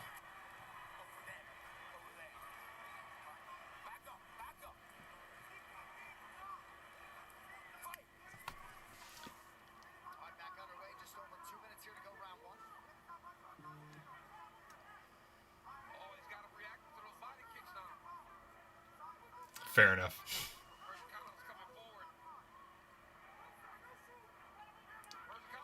Costa's about to get cut off against the cage. True. Okay, I get it. I get it now. It was a nice little calf kick, but it wasn't super well timed. Would have been better off with like a knee stomp there. Yeah, see, this is a scary place to be.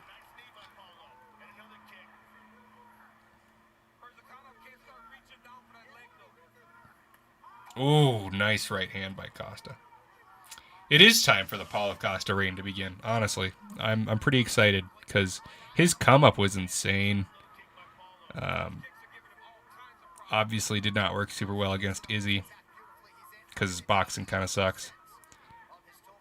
But he's being very technical in this fight, or at least trying to be, which I like.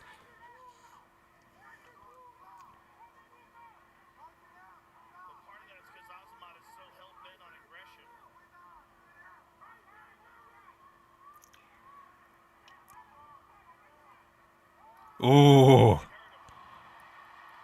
There you go, Costa. This is for Brazil. Come on. Beat up the undefeated Russian. Let's freaking go. Nice little half guard, post elbow. It's more like quarter guard.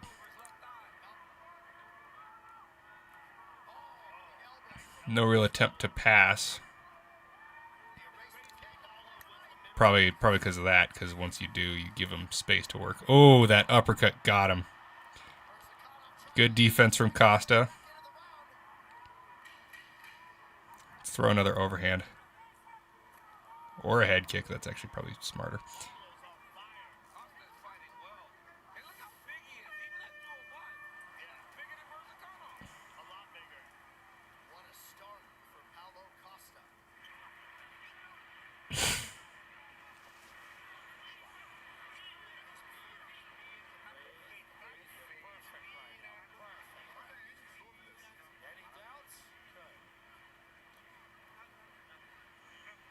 This is very good. Yeah, 1-0 Paulo for sure. No question.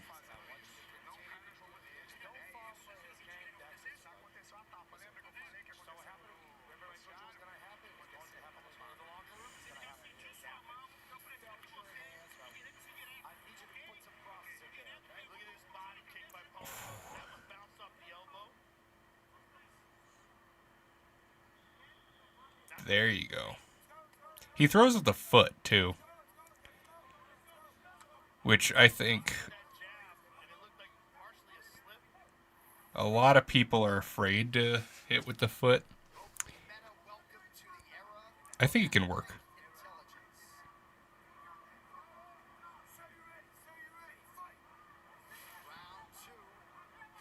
See more calf kicks.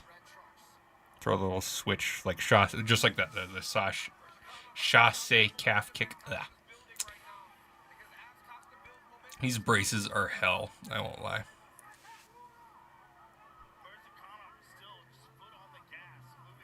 Oh, that was a good head kick. Very fast, too. He has the girth to do that. Exactly. I'd like to see the wheel kick, but he needs more of those calf kicks to set it up, probably.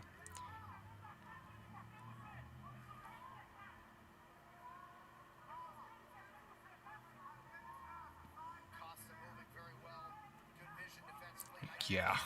He does not care. He's going shin to shin.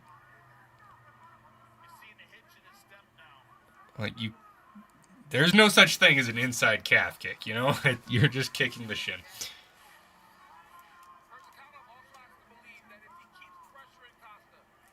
Ooh, spinning back fist from Mirzakhanov. Not bad. Costa defended it well. I do like Costa's instincts with shelling up when he does it and when he uses head movement. I'm actually impressed with his defense. I don't know why I had the impression that he had bad defense. Probably because he got his face jabbed off in the Whitaker fight and the Strickland fight, but the Strickland fight's understandable. It's pretty hard to not get your face jabbed off by Sean.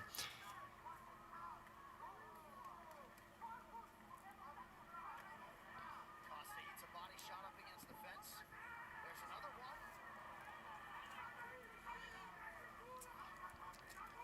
one. A lot less afraid to get wild, too, which I like. He's on the pressure. Yep, and Costa's not moving as much now. Costa has his mouth open now, too. Yep.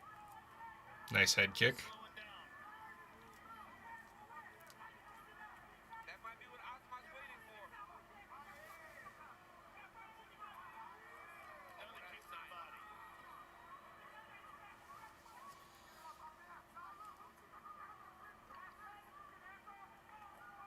Another kick to the body. My goodness. Azamat's tough. Like, those body kicks are clean. Then also, right, if you're fighting Mirzakhanov and you think this guy's undefeated, hasn't been hurt, where do you think you're going to hurt him? To the body. I would like to see him throw the side kick. He just checked the clock. And probably didn't like what he saw. Not a good look at 2 minutes and 25 seconds left. Yeah, now he's getting beat up by these body shots. Eh, not that bad. That one was worse.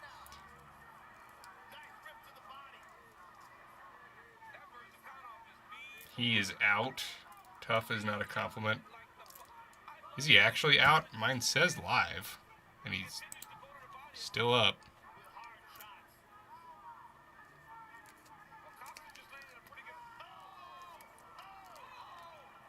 Tough is not a compliment in MMA. Ortega is tough.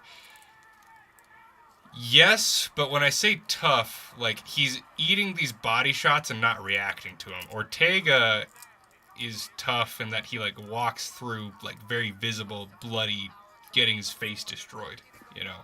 Like, there's different kinds of tough. Like, Reyes against Walker, Reyes was not letting the calf kicks get to him. That's the kind of tough that's like the good tough. Another judo throw attempt, although Costa's got the back here, but he does have the head and arm in. Yeah, he needs to post on his face, create some space, and he needs to turn into him, take the back. Costa urgently gets out under a minute to go in the round. Not that urgent. He was fine there. That choke was not going to do anything. Mirzakhanov is struggling to get back up to his feet. Knee. Yeah, well, he doesn't have it there. Those judo throws are pretty nice, though, I'll admit. It's crazy. We got Hogan and Blaze. We got this base with this fight. We still got Jiri Ulberg next. There we go. There's the knee. That was solid. Busted him up. Ozmon's nose is busted up. That was a beautiful knee there. Mirzakhanov wearing it. He has certainly had a stronger round two. Yes, he did.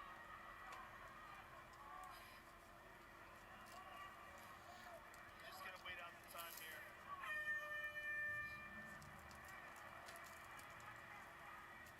Yeah. No, I don't mind it. I like Costa at 205. But I just don't know if he stacks that well against some of the better guys of the division. Like, this is a really, really good fight for him to build into it. But, like... yeah. Like, imagine him versus Jiri, or even, like, him versus Jamal Hill would be an interesting fight. I do want to see that. But, like, that even could be tough for him. Realistically, probably not. I bet he runs through Jamal Hill, in all honesty. At this point, Jamal is so washed. But, like, prime Jamal Hill could have given him some problems. Reyes would give him problems. Walker would give him problems.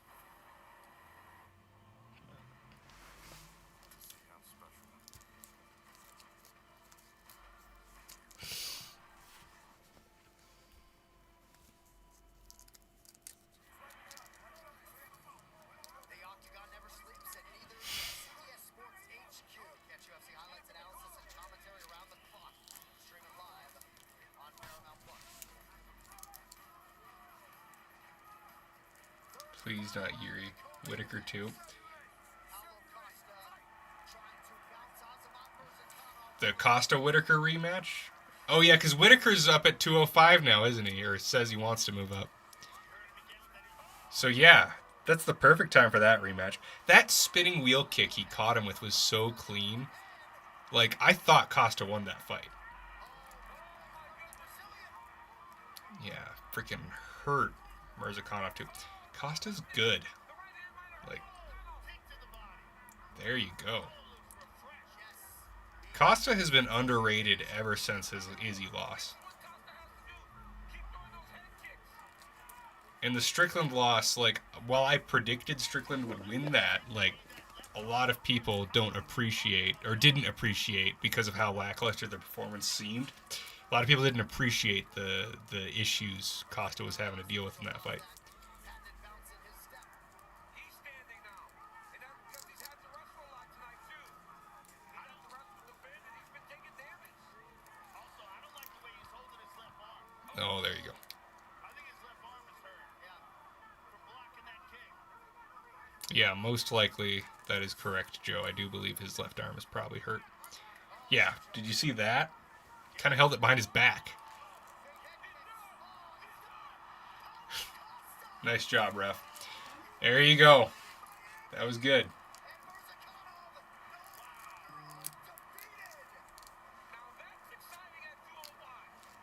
That was very good. I have not seen that fight since I learned how to score fights. Who did you think won when you first watched it, though? Did you think Whitaker was the guy? Or are you referring to Strickland? Had that decision. Yeah. Costa hasn't gotten a finish in a long time. Huh. That was good. I'm going to grab a Coke.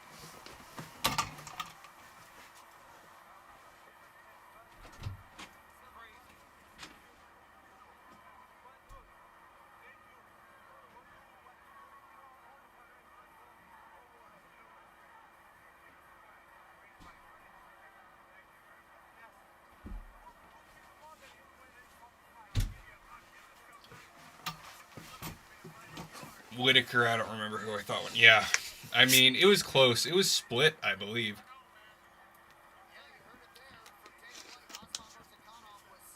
I was watching it at a Buffalo Wild Wings, though.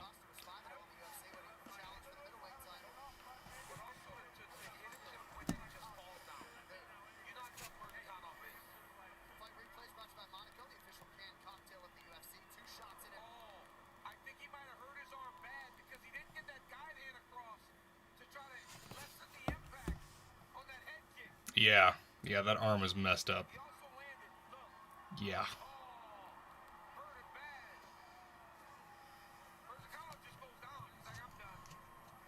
The wheel kick was really clean, but he did kind of get his face boxed off, admittedly. It was a war. It was bloody. It was a good fight.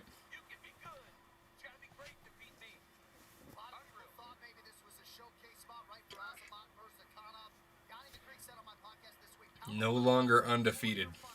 No matter what, you can argue next to Luke Rockhold, that's the biggest win of his career. We'll talk to him next as we continue live from Miami. Biggest win of his career? I don't know about that. Maybe. I mean Luke Rockhold, not Azamat. Him saying other than Luke Rockhold. It's like, his Luke Rockhold win was not that good.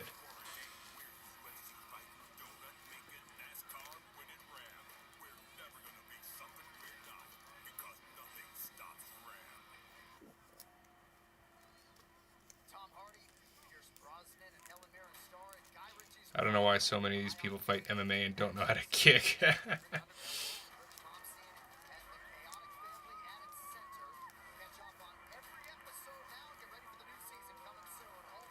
Lewis versus Holkett at the White House. I agree. That would be a good one. The White House card could have been so much better than it was.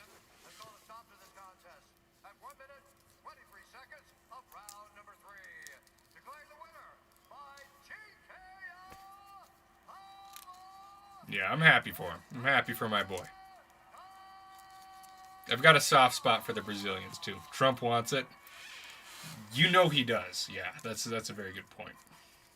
Ladies and gentlemen, I'm here with the winner, Paulo Costa. Paulo, that was a sensational performance against an undefeated guy. You came in here with this fight at light heavyweight, looking like the Paulo of old, looking like you were looking when you were on your way up to Watch him announce he's going back down to 85. How good did this feel tonight?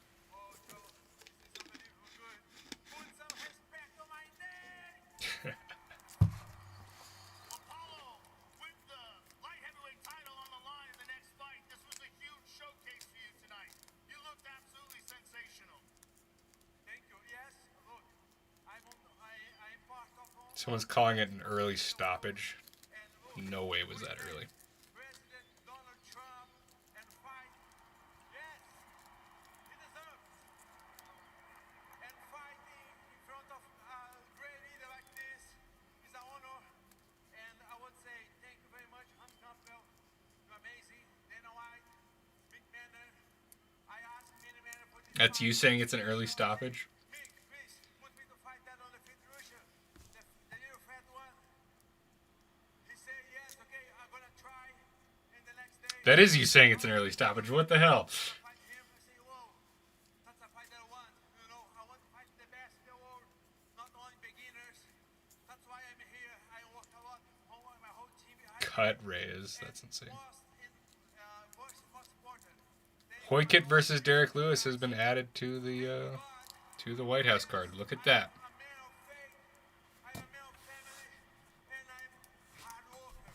And I thank God because He gave me a grace to show my great performance tonight. Paulo, it was always so difficult for you to make 185 pounds. Dang. Now that you're up here at 205, how much better was training? How much better do you feel? Because you're a big light heavyweight. Like they actually did that. That's crazy. Yes, I am. But you know, I have a mindset that I can make some sacrifice to achieve my goals. I can make 185 anytime, but and I'm not like 12 weeks. But fight at light heavyweight, I can prove I have skills enough to come at this stage and perform very well. Do you think you're gonna stay at light heavyweight, or we want to leave the option open for 185 as well? I think we need to talk, right? Let's talk. Who is better? I want to great. I want to bring great performance. You know, doesn't matter weight, doesn't matter who. I'm here to stay. Yeah, I like that. He really should keep 85 open. Like, I'm not saying the weight cuts were easy for him or anything, but he didn't have as hard of a time making 85 as I feel like people make it out to be. And a big part of that is the muscle, you know? Like, both him and DDP, massive middleweights, but neither of them... I mean, Paulo's had some rough weight cuts, but, like, you've never heard about a bad DDP weight cut. Like, Strickland's weight cut was worse than DDP's. And it's just because when you're that muscly, you can deplete a lot of glycogen and water. Every gram of carbs carries 4 grams of water molecularly. Like, it just makes it so much easier to lose weight, as opposed to adipose tissue.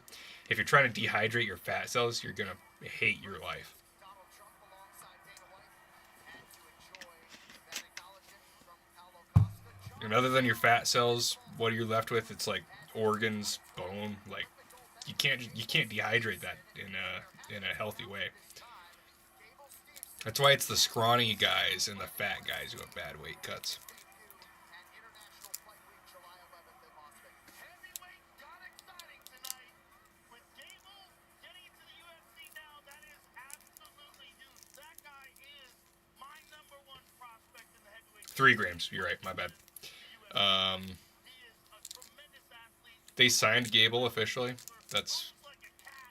early. I think we should have let Gable keep fighting. But I imagine he's probably having a Bo Nickal situation with getting fights.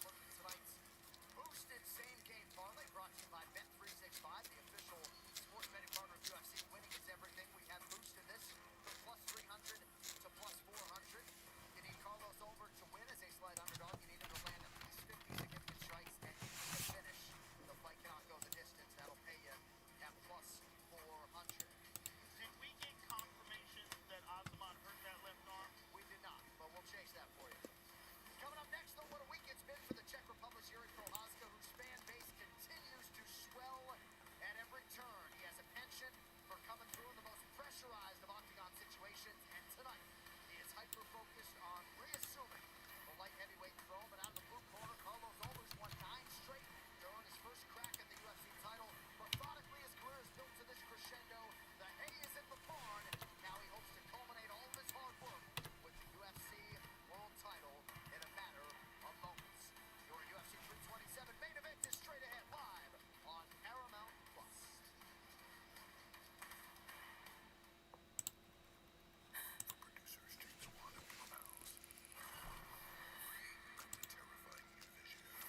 F Gable. I agree. I'm not riding high on Gable. Like, he's a good athlete, but like, first of all, ruining CJI, that was like one of the gayest things I've ever seen.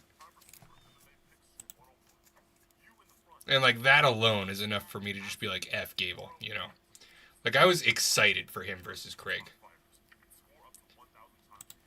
And to just kind of kowtow to this turf toe nonsense that the UFC put him up to. So cringe.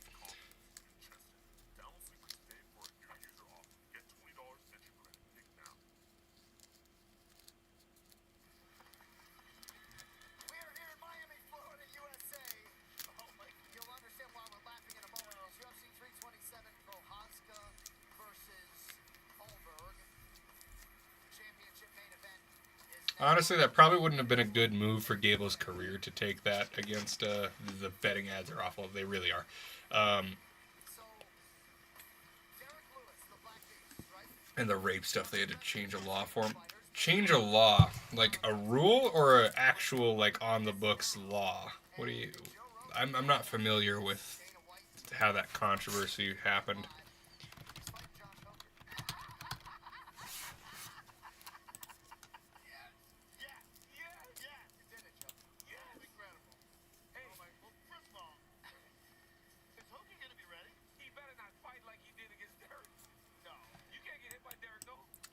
Let's see.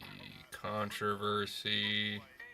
The president, it's your birthday. Ask what you want.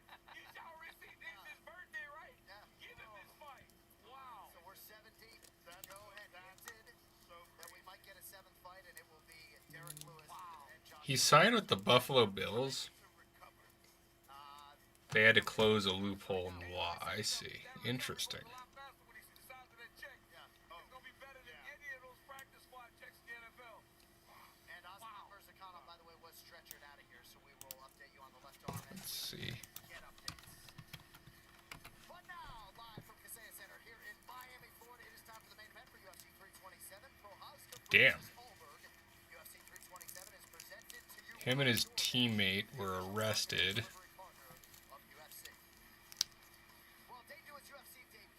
It was announced he would not face criminal charges due to inadequate evidence. Under the Minnesota's laws at the time, intoxication and a victim's ability to give consent would restrict how it would bring charges to the case. Okay, so they had to change the laws in Minnesota around alcohol use because they didn't have they didn't have an admissible accusation because she was not sober. That's insane that was the law. That if you're drunk, you just consent.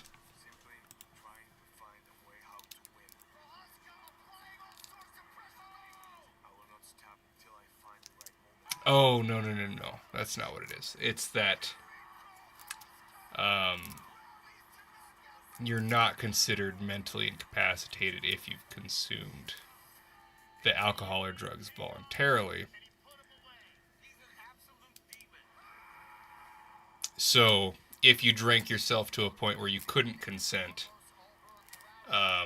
you're not considered too impaired to have consented because you voluntarily partook of the substance, which is still a very messed up law. But it doesn't mean like being drunk equals consent directly. So there's at least that. But I'm glad they changed it still. That's a really effed up law.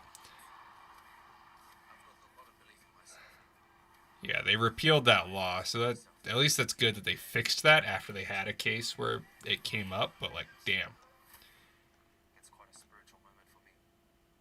Like, we're all applauding Gable, and he legitimately should be in prison for rape. It's fucked up. I get that you and I aren't, but you know what I mean.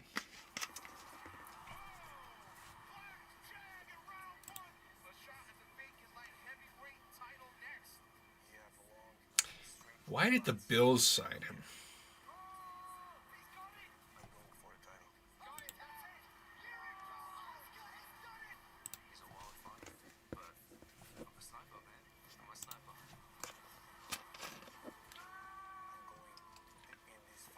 And he decides to train with the worst people in the sport. For real. Fucking Gordon Ryan and John Jones. Like, that's your camp. Those are your boys. Yeah.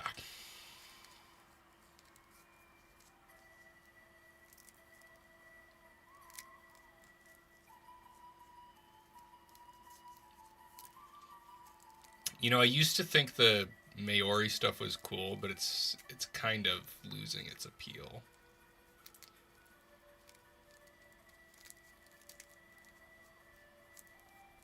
I don't know if that's bad for me to say.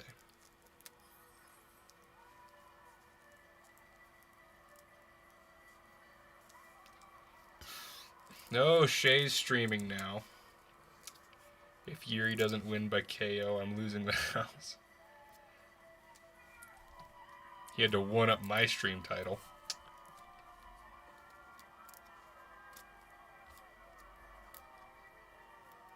So the championship moment has arrived in earnest for the number 3 ranked light heavyweight contender Carlos Ulberg. This is his first pro title fight of any kind. Switched from boxing to kickboxing back in the day because he had a hard time getting fights, and at first wasn't sure if he wanted. Just never had a title fight. You couldn't just train with Nicky Rod? Yeah, for real.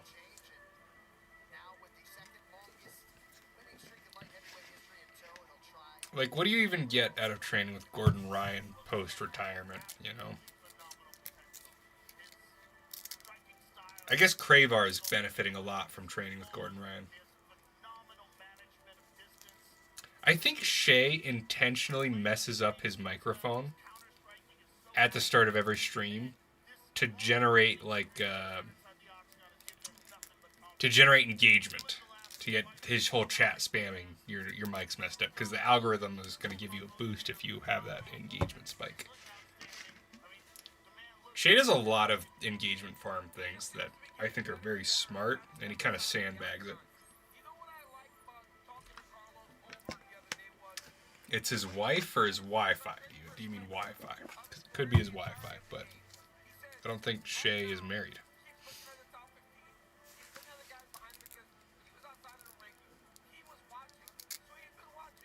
As a body language expert, I can tell you Ulberg is scared.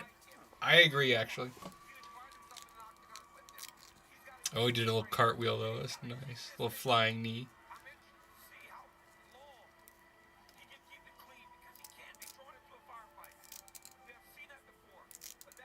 I think Ulberg is going to do something stupid. I think he's going to gas out, too. And just get effed up.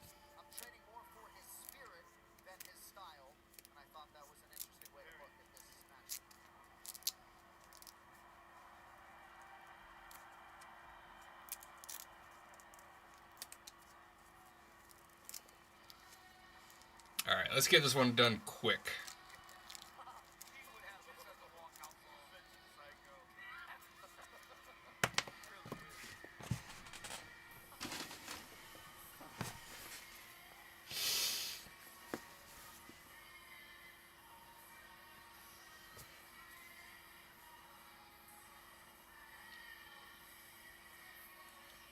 Did you go Jiri Moneyline? So, the joke with that title is I'm not monetized on YouTube, so my bet on Jiri was actually $0. But if I were betting on this, I would just go Jiri Moneyline. I wouldn't go Jiri KO. The chances of Ulberg being able to just kind of slide his way and run away from a knockout and lose a decision is not zero. And it's not low enough for me to be comfortable betting on the knockout.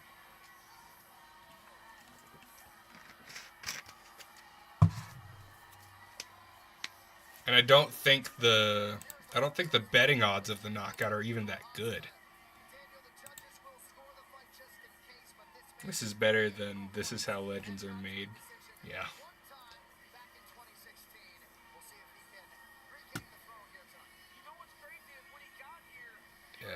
Method of victory. Yeah, Jiri by KO is plus 140. That's, I guess, not terrible. But, like, just do the money line, you know. Jiri by KO or Ulberg by points is minus 130. That's kind of not good at all. Because Jiri winning by decision isn't off the table either. Fight to be won by knockout is minus 200. Yeah. It's just, those are not good bets. Like, I'm not saying they're unlikely, but there's not value in that. He needs to bring back the samurai here. He really does. I'll be right back.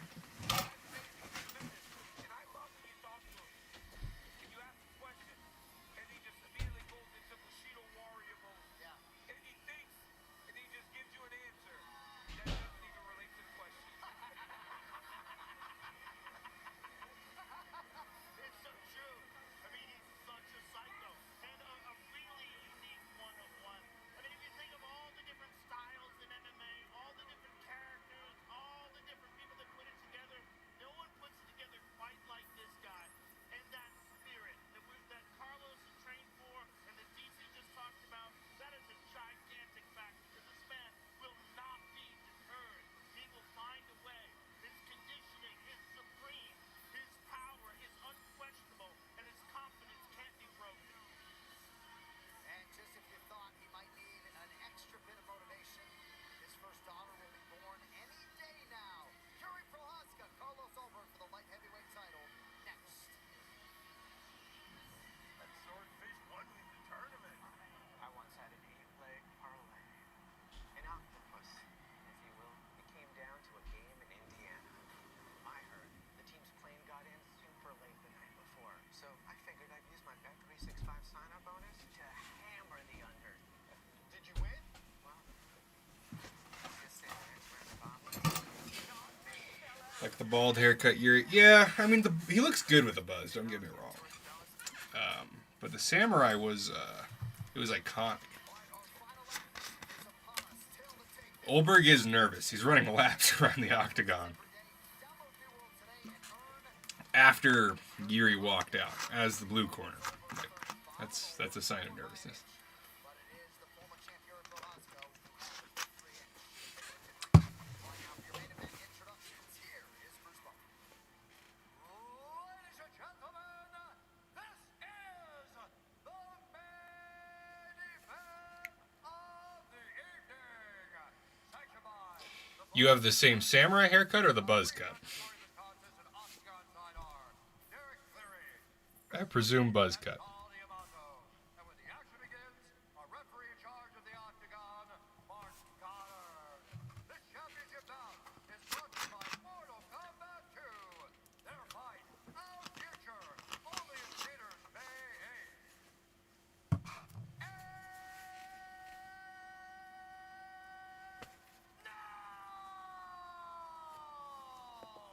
For those in attendance and UFC fans watching around the world, this is the moment you've all been waiting for. Live from the Casillas Center in Miami, Florida. Shay is back to his crazy betting. Is he legitimately? Like, what did he put on it? Because I did see that the title of his stream was, if Jiri doesn't win by KO, I lose the house.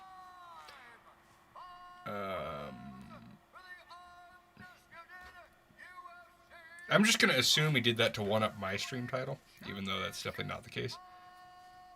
World. Introducing first, fighting out of the blue corner, a kickboxer, holding a professional record, 14 wins, 1 loss. He stands 6 feet 4 inches tall, weighed in at 204 pounds, fighting out of Auckland. See, that's the thing, though, is just imagine how Costa would do against Ulberg. Like, that would not go well for him. And I don't like Ulberg. And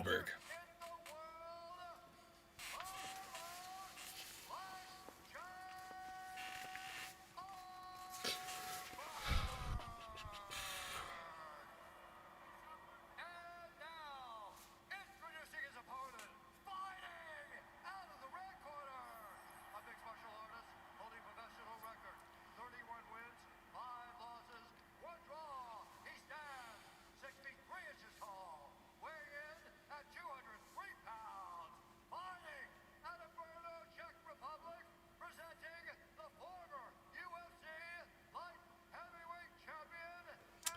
I don't want to live in a world where Ulberg is the UFC champion. I don't.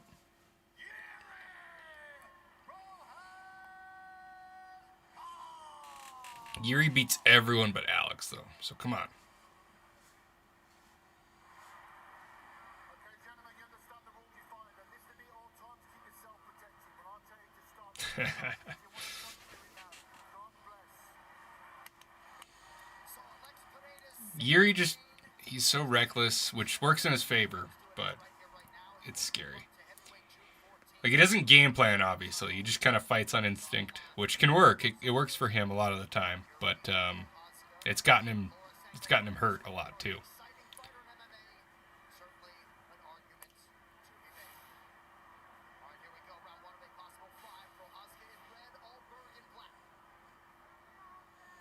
Ulberg did not go for the glove touch. So Ulberg and Jiri were like right next to each other in the octagon before the fight started. Generally, there are people to keep them separated. But it wasn't necessary with these guys. So Jiri does a lot of weird stuff. When it's time for him to finish, he just straightens up the punches. 2 calf kicks landed clean. In that lead leg, and Yuri's very heavy on that front leg. Oh, About that in the locker room. We talked about Jiri has struggled with low kicks before. good right hand from Jiri. Good calf kick from Jiri too.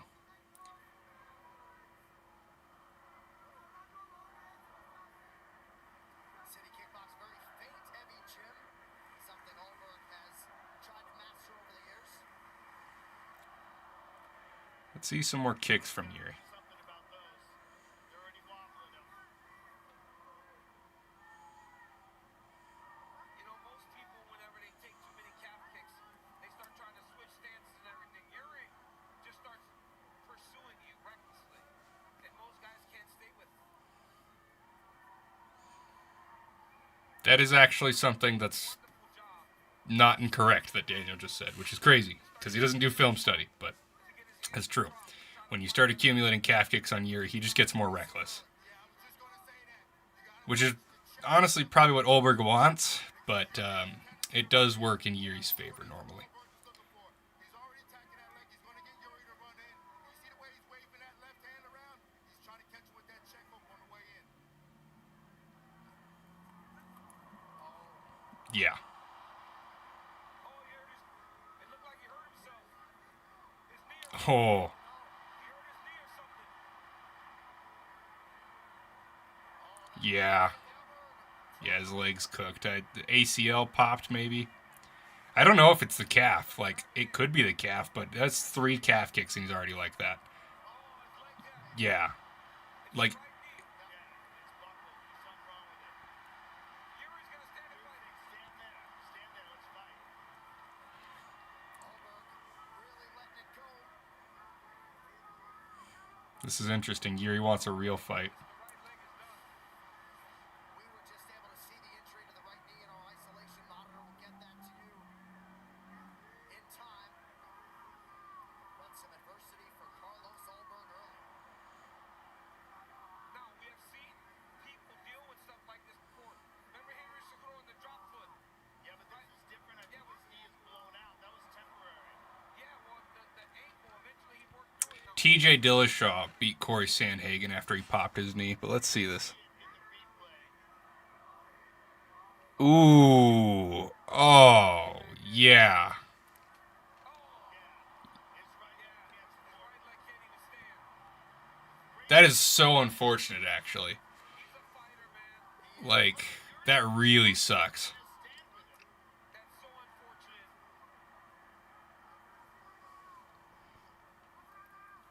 Nice left hook from Ulberg, fighting through it as best he can. Oh, He's in trouble. yes, he is. And there's nothing. Oh! Chops Prochazka, Jiri trying to recover. Ulberg trying to win the world. Holy.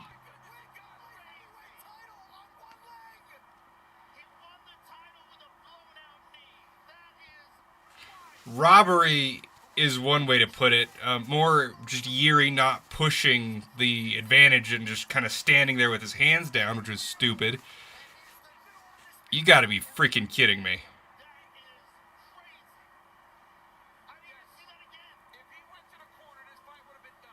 That's I'm not okay. I'm not okay. I know some people who are going to be a lot less okay than me. I got to call some people, make sure they don't kill themselves. But damn. Like Jiri had the belt in his hand right here.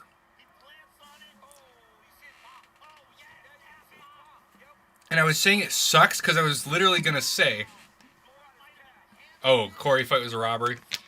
Yeah, yeah, yeah.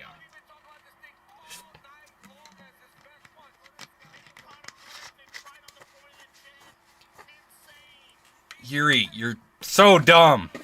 Hands down. What were you doing there? Oh. But even though it was a robbery, TJ did very well with the broken knee. Oh my goodness, incredible. He's an absolute sniper, and now he is the light heavyweight champion, and there is the reaction. Mike Angle, Eugene Behrman, Tristram, and everybody else. Andre Paulette, Carlos Ulberg. Shay's coping. How much money did he lose? More importantly, the undisputed light heavyweight champion. We'll talk to him after this. Stay with us.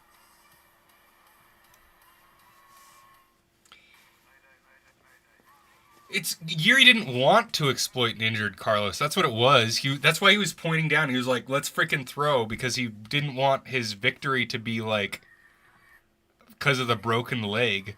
But like, yeah, he had the belt right there in his hands, and he was spamming the calf kicks. But then he was walking in with his hands down, and then he threw that jab with this backhand down in the pocket. Like, what are you doing, dude?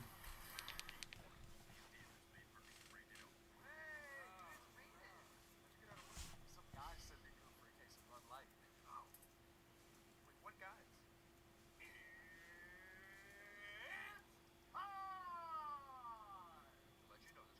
And now I have to watch this effing Bud Light ad.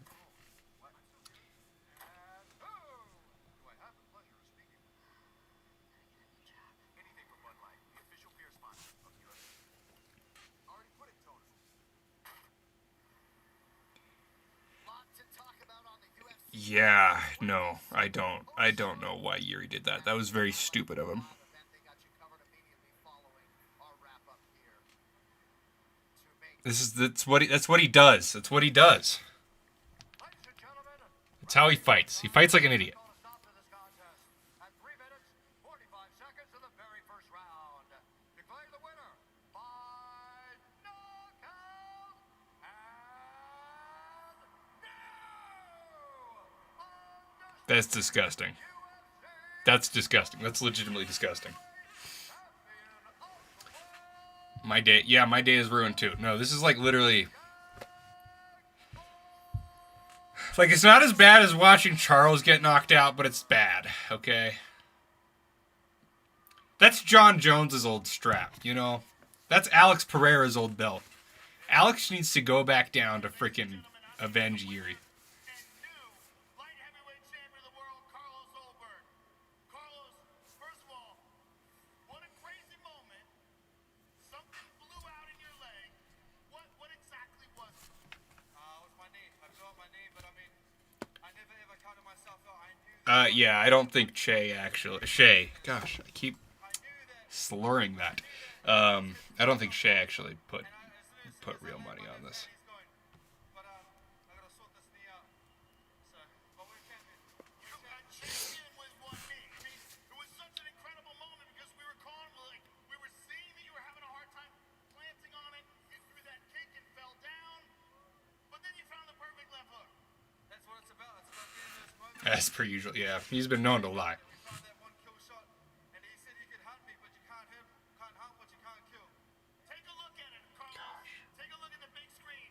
I mean, it was literally a perfect left hook right on the point of the chin, and the lights go out. I mean, what an incredible. Like, if you're not gonna spam the calf kick, at least don't do that. Don't throw a jab with your hands down right in the fucking pocket. That's it. It's just the hard preparation I put in. My training partners, my No, that wasn't your preparation. That was Yuri was a moron, and you should have lost, and you don't deserve that belt. Oh, I hate this. Well, Carlos, heal up that knee. You're the king now. Congratulations, sir. King Carlos, baby! What's up, my baby? Remember when Yuri blew out his knee and he vacated? That's what he should do. He should vacate right now. With the new light heavyweight champion of the world, Carlos Ulberg.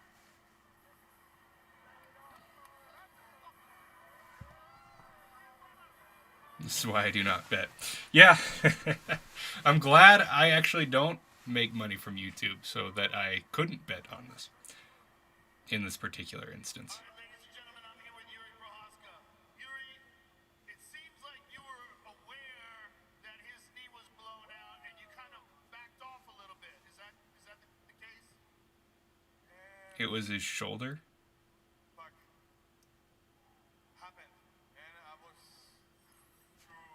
I felt like mercy, you know? What do you mean it was his shoulder? I felt so sorry with him. So, man, this is one of the biggest lesson in my life, man. I still like can't understand like that fight was won. I won that fight. Yeah, I had it. It was in my hand, and I just left him because I just saw his injury and fuck, man, You dropped your Oh, yeah. That is what happened. Yuri's correct. He had won the fight and he let him win because he saw the injury. that's right, and man, Well, Jiri, Is he gonna retire? huge disappointment from you. You're still one of the best in the world. I know you will be back and better than ever. And thank you again for everything. I will be back. Thank you Okay, good. to everyone. I was a little worried there.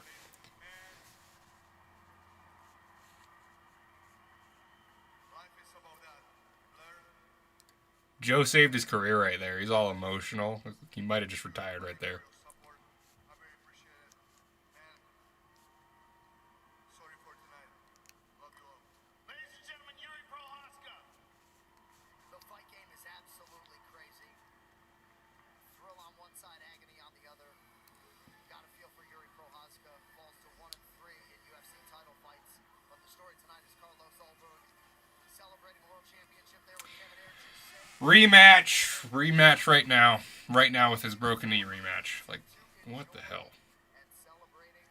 They are indeed in New Zealand and here in Miami, the new undisputed champion, Carlos Ulberg. Final thoughts on the other side as UFC 327 continues live. It was established in 1948. It's been a good time for a long time. All right. I gotta make some phone calls legitimately to make sure some of my friends are okay. Seeing that. I'm certainly not okay, but we'll be fine. But no. Yuri might still get KO'd.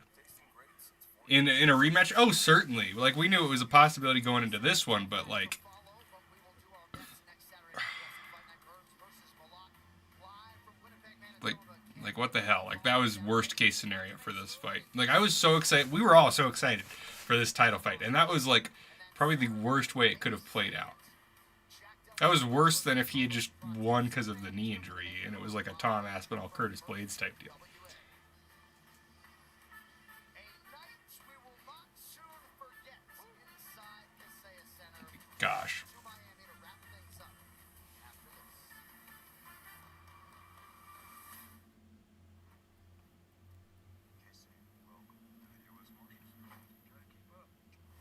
All right, I'm gonna get out of here. This is fun. I'm gonna go cry. I'll see you. Peace out.